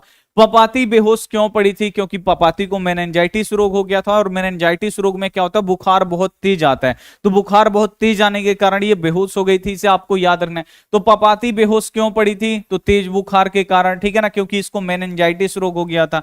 बी वाला ऑप्शन बिल्कुल सही जाएगा। पहले दिन पपाती को क्या हो गया था, तो पहले दिन गांव में जी जब थी तो पपाती को बुखार आ गया, बेहोश हो गई, ठीक है ना। तो ये आपको याद रखना, बुखार आ गया था, ठीक है ना, क्योंकि इसको मेनिंजाइटिस रोग था, और मेनिंजाइटिस रोग में क्या होता है, बुखार ही होता है। तो पहले दिन पपाती को क्या हो गया था, बुखार हो गया था। वल्ली अमाल से कहां के डॉक्टर ने पपाती को लेकर मदुरै जाने को कहा था, तो वल्ली अमाल को कहां के डॉक्टर बोला था कि इसको ले जाके दिखाओ, तो कहां के डॉक्टर बोला था इसे ले जाके दिखाओ, तो आपको याद रखना है गांव का। गांव का जो प्राथमिक चिकित्सा केंद्र के जो डॉक्टर थे वो बोले थे कि जो पपाती का जो रोग है बहुत ही डेंजर है, इसे आप ले जाके मदुरै शहर में दिखाओ, ठीक है। अगला क्वेश्चन है, वल्ली अमाल क्या नहीं जानती थी। वल्ली अमाल क्या नहीं जानती थी, तो पढ़ना लिखना नहीं जानती थी, ठीक है। पपाती किस पर और किस पर कहां लेटी हुई थी, जो पपाती है वो कहां पर लेटी हुई थी, किस पर लेटी हुई थी, तो पपाती किस पर लेटी हुई थी आपको बताना है। तो पपाती किस पर लेटी हुई थी, तो आपको याद है स्ट्रेचर। स्ट्रेचर आप लोग देखते हैं ना, जो हॉस्पिटल में होता है, जिसको ढकेल से रोगी को सुता दिया जाता है और उसको ढकेल के ले जाया जाता है, वही स्ट्रेचर होता है। तो जो पपाती थी ना, वो स्ट्रेचर पे बेचारी लेटी हुई थी, उसको माँ उसकी लिटा दी थी, और ये कागज पत्तर लेके दिन भर हॉस्पिटल के इधर उधर घूमती है, लेकिन उसका कोई भी हेल्प नहीं करता है, ठीक है ना। चलिए अगला है, यहाँ पे अगर पपाती को भर्ती कर लिया जाता तो उसे कितना नंबर कमरा मिलता, तो जो बड़े डॉक्टर थे वो बोलते हैं कि I want that girl admit now, ठीक है ना, वो बोलते हैं कि मैं चाहता हूं कि ये लड़की को जल्दी से जल्द एडमिट किया जाए। लेकिन डॉक्टर के कहने के बाद भी जो वहां के कर्मचारी हैं इतने लापरवाह हैं कि वो एडमिट नहीं करते हैं, उसकी मां को इधर उधर भटकाते रहते हैं, घुमाते रहते हैं। तो अगर पपाती को भर्ती कराना था तो कौन सा नंबर उसको मिलता, कौन सा रूम उसको मिलता, तो 48 नंबर उसको कमरा मिलता, इसे आपको याद रखना है, लेकिन भर्ती नहीं हो पाती है। वली अमाल का सिर अस्पताल में क्यों चकराने लगा, तो वली अमाल का जो सिर है अस्पताल में क्यों चक्कर काटने लगा, क्योंकि वहां पे तो एक गंध होता है ना फिनाइल का, वो, और दिन भर वो बेचारी खाना नहीं खाई थी, तो चक्कर भी उसको आने लगा था, ठीक है ना। तो भूख एवं अस्पताल में फैली विशेष गंध के कारण उसका दिमाग जो है वो चक्कर खाने लगता है, ठीक है। वली अमाल ने बेटी को ठीक होने के लिए किस मंदिर में रेजारी भरकर भेंट मांगने चढ़ाने की मदद की। अब ये क्या होता है ना कि ये हॉस्पिटल में दिन भर इसको घुमाते रहते हैं, लेकिन कोई भी इसका हेल्प नहीं करता है, और ये पढ़ना लिखना भी नहीं जानती थी बेचारी, ठीक है ना। वो लोग बोलते थे इस रूम में जाओ, उस रूम में जाओ, पढ़ी लिखी रहती तब तो उस रूम में जाती ना, बोल दिया 48 नंबर रूम में जाओ। अब ये 48 इसको समझ में आएगा तब तो 48 नंबर में जाएगी ना, तो उसको नहीं आता था, ठीक है। तो यहाँ पे वली अमाल ने बेटी को ठीक होने के लिए किस मंदिर में रेजारी भरकर बोली कि अब हॉस्पिटल में हम भर्ती नहीं कराएंगे, मंदिर में अगर मेरी बेटी ठीक हो जाएगी तो मंदिर में हम रेजारी भरकर, यानी बहुत ही ज्यादा टोकरी भरकर हम क्या करेंगे, प्रसाद चढ़ाएंगे। किस मंदिर में, तो आपको याद रखना है बैदी स्वर्ण, ये आपको याद रखना है, इंपोर्टेंट क्वेश्चन है, बैदी स्वर्ण में आपको याद रखना मंदिर में। वली अमाल को अपने कैसे पति पर गुस्सा आया, तो वली अमाल को अपने कैसे पति पर गुस्सा आया, मृत पति पर, इसे आपको याद रखना, क्योंकि वली अमाल जो है विधवा है, इसके पति मर गए हैं, और सोचती है कि अगर इसके पिताजी आज जिंदा होते तो आज इसको इतना तकलीफ नहीं होता, ठीक है ना, आज इसका भर्ती भी हो गया होता, क्योंकि मुझे तो पढ़ना आता नहीं है। सुजाता अपनी रचना शैली एवं किस चीज के लिए जानी जाती हैं, तो सुजाता जो है वो विषय वस्तु के लिए जाने जाते हैं, इसे आपको याद रखना है।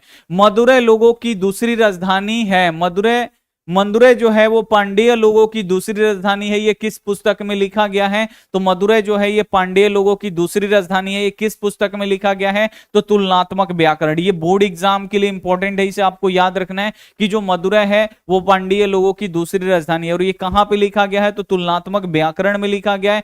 तुलनात्मक व्याकरण किसकी रचना है? ये भी बोर्ड एग्जाम में आता है भाई, तुलनात्मक व्याकरण किसने लिखा है? तो तुलनात्मक व्याकरण किसने लिखा है? तो कांडवेल ने लिखा है, इसे आपको याद नहीं, ये भी बोर्ड एग्जाम में आता है कि तुलनात्मक व्याकरण किसने लिखा है? तो कांडवेल ने लिखा है, इसे आपको याद रखना है, ठीक है। अस्पताल के सभी डैश एक जैसे थे, यानी अस्पताल के जो सभी डैश थे वो एक जैसे थे। आंगन, डॉक्टर, कमरे, नर्स। तो आपको याद है ना, अस्पताल के जो सभी कमरे थे ना, बोल दिया गया इसे 48 नंबर कमरा में जाओ।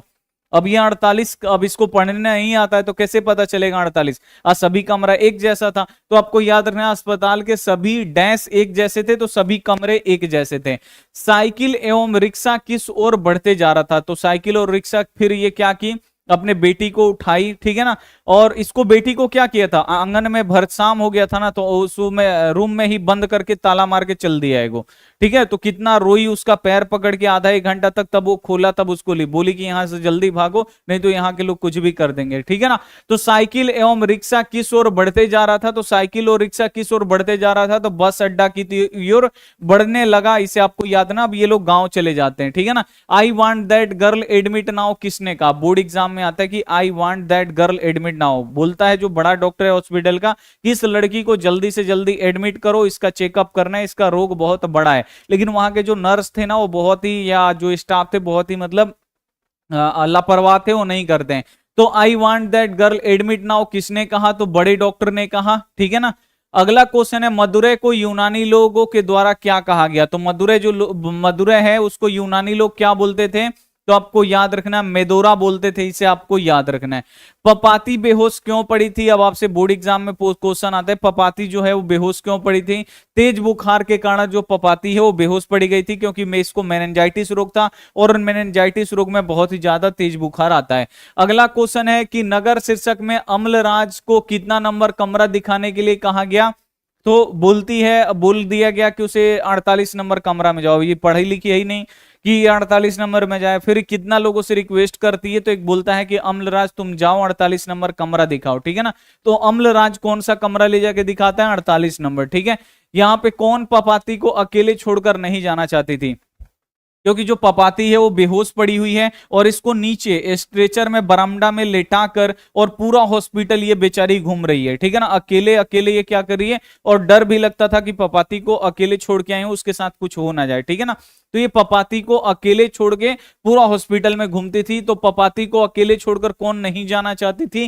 तो आपको याद रखना है वल्ली अमल। जो वल्ली अमल है वो पपाती को अकेले छोड़कर नहीं जाना चाहती थी। लेखक सुजाता रचित कहानी का नाम क्या है? यानी लेखक सुजाता ने कौन सा कहानी लिखा है? तो सुजाता का कहानी कौन सा है? नगर कहानी। नगर कहानी सुजाता ने लिखा है। मां कहानी ईश्वर पेटलीकर ने लिखा है। ढहते विश्वास सतकौड़ी होता ने लिखा है। धरती कब तक घूमेगी, आपको याद रखना है सावर दहिया ने लिखा है। तो ये सब इंपॉर्टेंट है, इसे आपको यहां पे याद रखना है, ठीक है। चलिए नेक्स्ट, आप लोग मदुरै को अंग्रेज किस नाम से पुकारते थे? तो मदुरै को अंग्रेज लोग किस नाम से पुकारते थे? आपको याद रखना है मदैरा, मदौरा। ये आपका राइट आंसर होगा, मदौरा। इसमें ना थोड़ा सा कंफ्यूजन रहता है मदुरा मदैरा में, ठीक है। ये डी वाला जो ऑप्शन होगा बिल्कुल राइट होगा, ठीक है, मदैरा।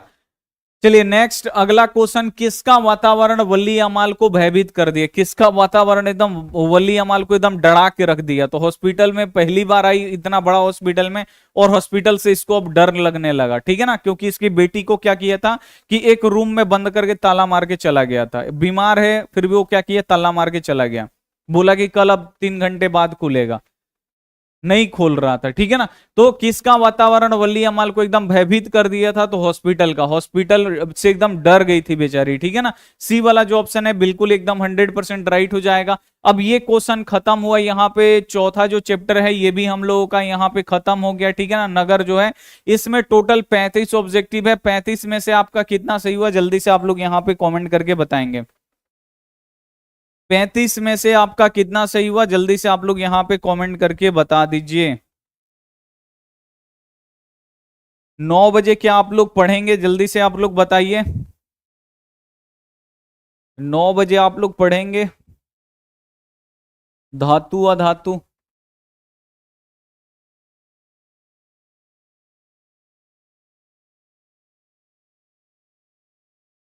Yes sir, yes sir, yes sir. चलिए चलिए नेक्स्ट अगला, अब हम लोग चलते हैं, लास्ट चैप्टर है, लास्ट चैप्टर है, ये पूरा 5 पार्ट का ऑब्जेक्टिव खत्म हो जाएगा, ठीक है ना। धरती कब तक घूमेगी, ये है, लिखे हैं आपको याद रखना है, सावरदहिया, ठीक है ना। और सावरदहिया कहाँ के हैं, राजस्थान के हैं, ठीक है ना। तो धरती कब तक घूमेगी किस भाषा से अनुदित कहानी, किस भाषा से इसको अनुवाद किया गया है, तो ये राजस्थानी, राजस्थानी और हिंदी में थोड़ा सा का अंतर होता है, ठीक है ना। तो धरती कब तक घूमेगी ये किस भाषा से अनुदित कहानी है, राजस्थानी भाषा से, ठीक है ना। और इसके लेखक है सावरदहिया, ये राजस्थानी में भी लिखते हैं और हिंदी में भी लिखते हैं, तो राजस्थानी में लिखे और राजस्थानी से इसे हिंदी में भी उन्होंने ही कन्वर्ट किया, खुद उन्हीं ने।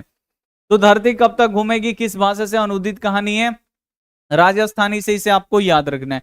धरती कब तक घूमेगी कहानी के लेखक द्वारा, किस लेखक द्वारा अनुदित है, धरती कब तक घूमेगी जो कहानी है उसका अनुवाद किसने किया, तो आपको याद रखना राजस्थानी और हिंदी में थोड़ा सा का फर्क है, ठीक है ना।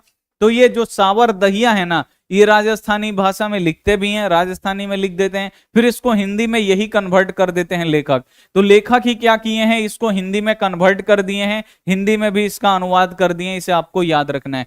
सावरदहिया किस भाषा के सफल कहानीकारक है, तो सावरदहिया किस भाषा के बाबू कहानीकारक हैं, तो आपको याद रखना है राजस्थानी, ये राजस्थानी भाषा के सफल कहानीकारक हैं, आपको याद रखना है। तीन बेटे की मां कौन है, आपसे पूछा जा रहा है कि भाई बता दो तीन बेटे की मां कौन है, तो तीन बेटे की मां कौन है, सीता। सीता के तीनों लड़के का नाम कैलाश नारायण बिज्जू, आपको नाम याद रखना है, कैलाश नारायण बिज्जू, ठीक है, ये आपको याद रखना है। अगला क्वेश्चन है, तीन बेटे दो वक्त की रोटी एक मां किस कहानी की है, तो तीन बेटे दो वक्त की रोटी एक माँ, इसी के लिए लड़ाई होता है, दो वक्त की रोटी के लिए और एक माँ के लिए लड़ाई एकदम हमेशा होता है उस घर में, उस पाठ का नाम क्या है, धरती कब तक घूमेगी। सीता के बेटों ने सीता को कितने रुपए माहवारी खर्च देने का निर्णय लिया, बोलता है सीता का जो लड़का है वो सब बोलता है कि माँ तुम ये पैसा रखो और अलग बनाओ खाओ खुश रहो, ठीक है ना। तो सीता के तीनों बेटों ने सीता को कितने रुपए माहवारी खर्च देने का निर्णय लिया, तो 50-50 रुपया महीना का खर्च देने का निर्णय लिया। धरती कब तक घूमेगी की रचनाकार कौन है, तो धरती कब तक घूमेगी के रचनाकार और हिंदी में अनुवादक दोनों एक ही हैं, वो कौन है, तो आपको याद रखना है सावरदहिया। सावरदहिया गुजराती भाषा में लिखते भी हैं और गुजराती से ये हिंदी में कन्वर्ट भी करते हैं, इसे आपको याद रखना है, ठीक है। धरती कब तक घूमेगी शीर्षक कहानी में किसे महसूस होने लगा कि आकाश अनंत नहीं है, धरती कब तक घूमेगी में किसको लगा कि जो आकाश है वो अनंत नहीं है, तो किसको लगा, तो ये सीता को लगा कि आकाश जो है अनंत नहीं है। सीता के कितने लड़के थे, तो सीता के बाबू कितने लड़के थे, 3 लड़के थे, बोर्ड एग्जाम में आता है सीता के कितने लड़के थे, 3 लड़के थे।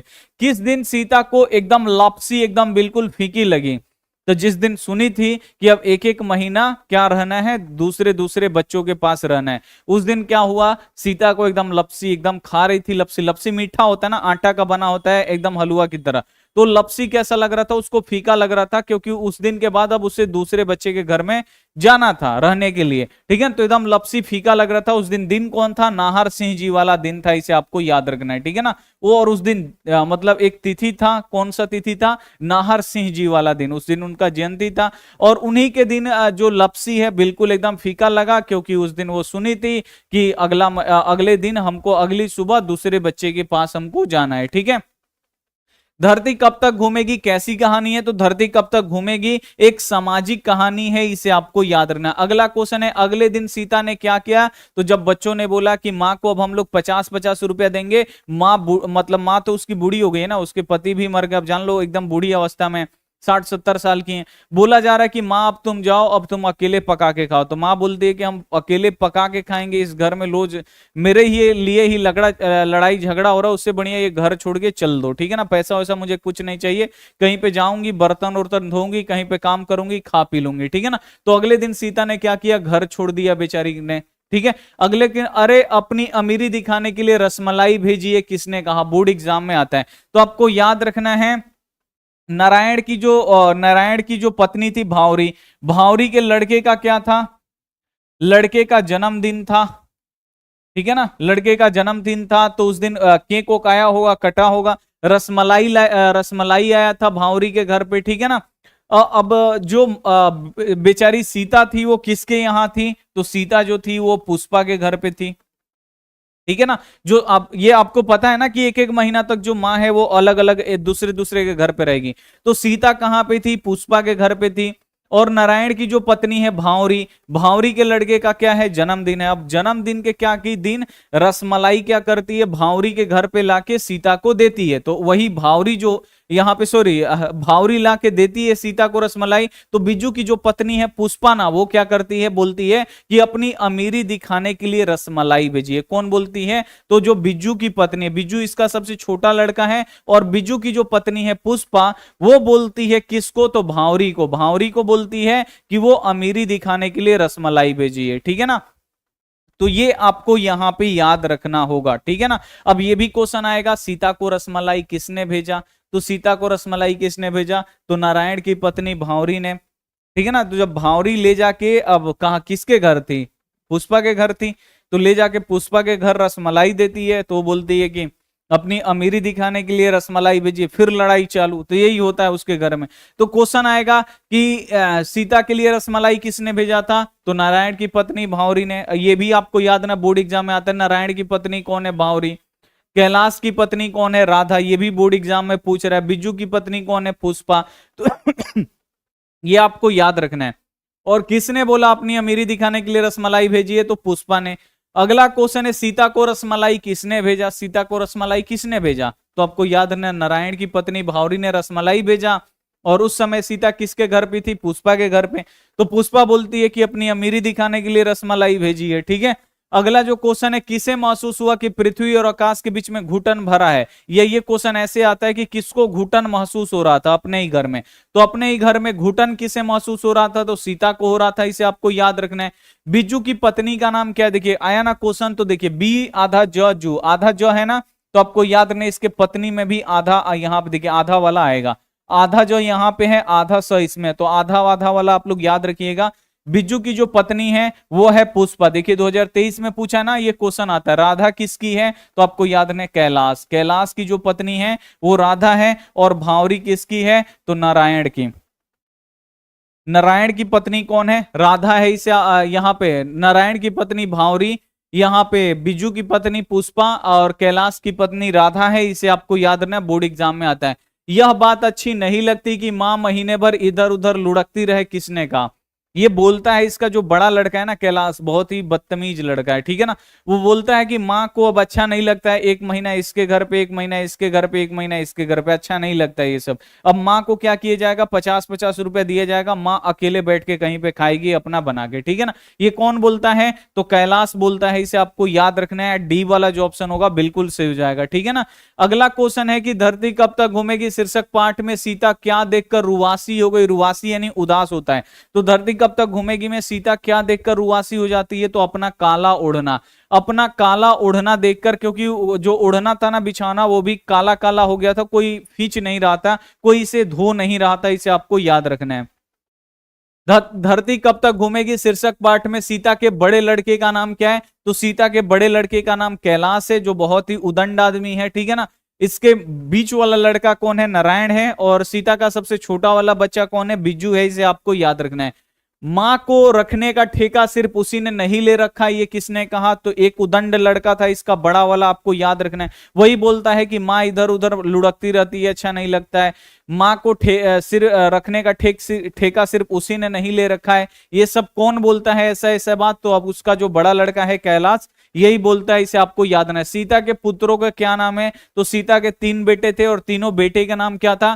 कैलाश, नारायण, बिज्जू। कैलाश सबसे बड़ा था, उसके बाद नारायण था, सबसे छोटा बिज्जू था। ये आपको याद रखना है। कैलाश की पत्नी का नाम क्या था? राधा। नारायण की पत्नी का नाम भावरी, ठीक है ना। और बिज्जू की पत्नी का नाम पुष्पा। पुष्पा राज में झुकूंगा नहीं, ठीक है, ठीक है ना। अगला क्वेश्चन देखिए, राधा किसकी पत्नी है? पूछ दिया ना, राधा किसकी पत्नी है? तो आपको याद रखना है, राधा कैलाश की, नारायण की भावरी, और बिज्जू की पुष्पा। इसे आपको याद रखना है। धरती कब तक घूमेगी शीर्षक कहानी का मुख्य पात्र कौन है? तो धरती कब तक घूमेगी शीर्षक कहानी के द मेन कौन है? तो मेन है सीता। इसे आपको याद रखना है। सीता किस कहानी की प्रमुख पात्र है? तो जो सीता है वो धरती कब तक घूमेगी कहानी की प्रमुख पात्र है। सीता का कौन सा लड़का हमेशा चुप रहता था? तो बड़ा वाला जो लड़का था ना कैलाश, वही बोलता है माँ इधर उधर लुढ़कती रहती है, अच्छा नहीं लगता है, अब माँ को 50-50 रुपया महीनवारी खर्च देंगे, ये सब बड़ा लड़का उसका कैलाश बोलता है, ठीक है। लेकिन सीता का कौन सा लड़का हमेशा चुप रहता है? तो जो छोटा वाला लड़का है बिज्जू, ये हमेशा चुप रहता था। सी वाला ऑप्शन बिल्कुल सही जाएगा। सवाल किस चीज का है? तो सवाल एक रोटी का है। एक रोटी खिलाने के लिए तीनों बेटों में मां के लिए झगड़ा होता है, ठीक है ना। सी वाला ऑप्शन बिल्कुल सही जाएगा। किसकी पत्नी ने दाल का हलवा बनाया था? तो दाल का हलवा भाई किसने बनाया था? कैलाश की पत्नी ने बनाया था। और जब ये सुनती है कि अगला महीना में क्या होगा, हमको जाना है अगले बच्चे के घर में, अब तो ये लग गया, भांजा लग गया, एक महीना इस घर में, एक महीना इस घर में, एक महीना इस घर में, तो उसको अच्छा नहीं लगता था। उसको लग रहा था कि दाल के साथ मैं भी भूंजी जा रही हूं। तो इसमें से आपका कितना सही हुआ? यहां पे टोटल हम लोग क्या किए? 5 चैप्टर का यहां पे ऑब्जेक्टिव जो है पूरा वर्णिका यहां पे समाप्त हो चुका है। इतना अगर आप लोग पढ़ लेते हैं तो आपका एक भी प्रश्न आपका नहीं छूटेगा, ये हमारा गारंटी है, ठीक है। सर आपका तबीयत ठीक हुआ? बिल्कुल एकदम तबीयत ठीक हुआ, थोड़ा एनर्जी भी डाउन हुआ, ठीक है। लेकिन टाइम कम है ना बाबू, 9 बजे भी आप लोग जुड़िए। धातु अधातु हम उसका आगे पढ़ाते हैं, ठीक है। चलिए तो 9 बजे आप सभी बच्चे आइए, उसके बाद हम आपको धातु अधातु पढ़ते हैं। और जो भी बच्चे लाइक नहीं किए प्लीज आप लोग लाइक कर दो, ठीक है। और सुबह में भी पेड क्लास होगा जिसमें अर्थव्यवस्था पढ़ा रहे थे ना, तो अर्थव्यवस्था खत्म कर देंगे आज, ठीक है। चलिए, और उसका पीडीएफ भी ऐप पे डाल देंगे। अगर जो भी बच्चे को देखो पीडीएफ आपको लेना है ना, तो आपको करना क्या है, आप लोग यहां पे देखो,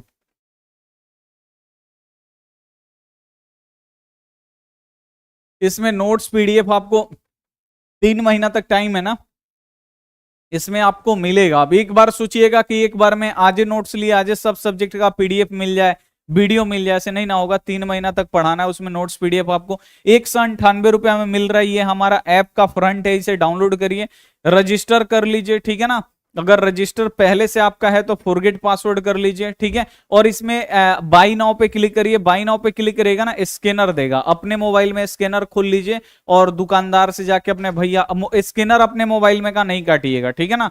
नहीं तो लड़का क्या करता है, स्कैन करवा के अपना काट देगा। कटवा दीजिए, काट लीजिएगा तो आपका कैसे लॉक होगा? नहीं होगा ना। स्कैनर खोले रहिएगा अपने मोबाइल में, दूसरा किसी से स्कैन करवा के पैसा डलवा दीजिएगा। आपको अपना ऐप को नहीं काटना, वैसे गोल गोल घूम के आपका क्या हो जाएगा, कोर्स परचेज हो जाएगा। उसके बाद खोल के लाइव क्लास में से लाइव होगा, पीडीएफ डाउनलोड होगा प्लेलिस्ट से। तो प्लेलिस्ट से आप जाके वहां पे पीडीएफ अपना डाउनलोड कर सकते हैं, पढ़ सकते हो, उसको जिरक्स निकलवा के सब आप लोग कर सकते हैं, ठीक है। चलिए, तो सुबह में आपका फिर क्लास होगा। अभी आपका क्लास होगा यहाँ पे कितना बजे? तो अभी आपका धातु अधातु भाई सब पढ़ा देंगे, ठीक है ना। थोड़ा सा हम पे विश्वास रखिए, सब आपका पढ़ाई हो जाएगा अभी। उसीलिए हम बाबू मेहनत भी कर रहे हैं आप लोगों के लिए, ठीक है। तो बच्चे बोल रहे हैं कुछ बायोलॉजी पढ़ाने के लिए, केमिस्ट्री के बाद बायोलॉजी स्टार्ट होगा, ठीक है। तो अपना यहाँ पे सब ये पढ़ाई होगा, ठीक है। तो आप लोग जरूर जुड़िए।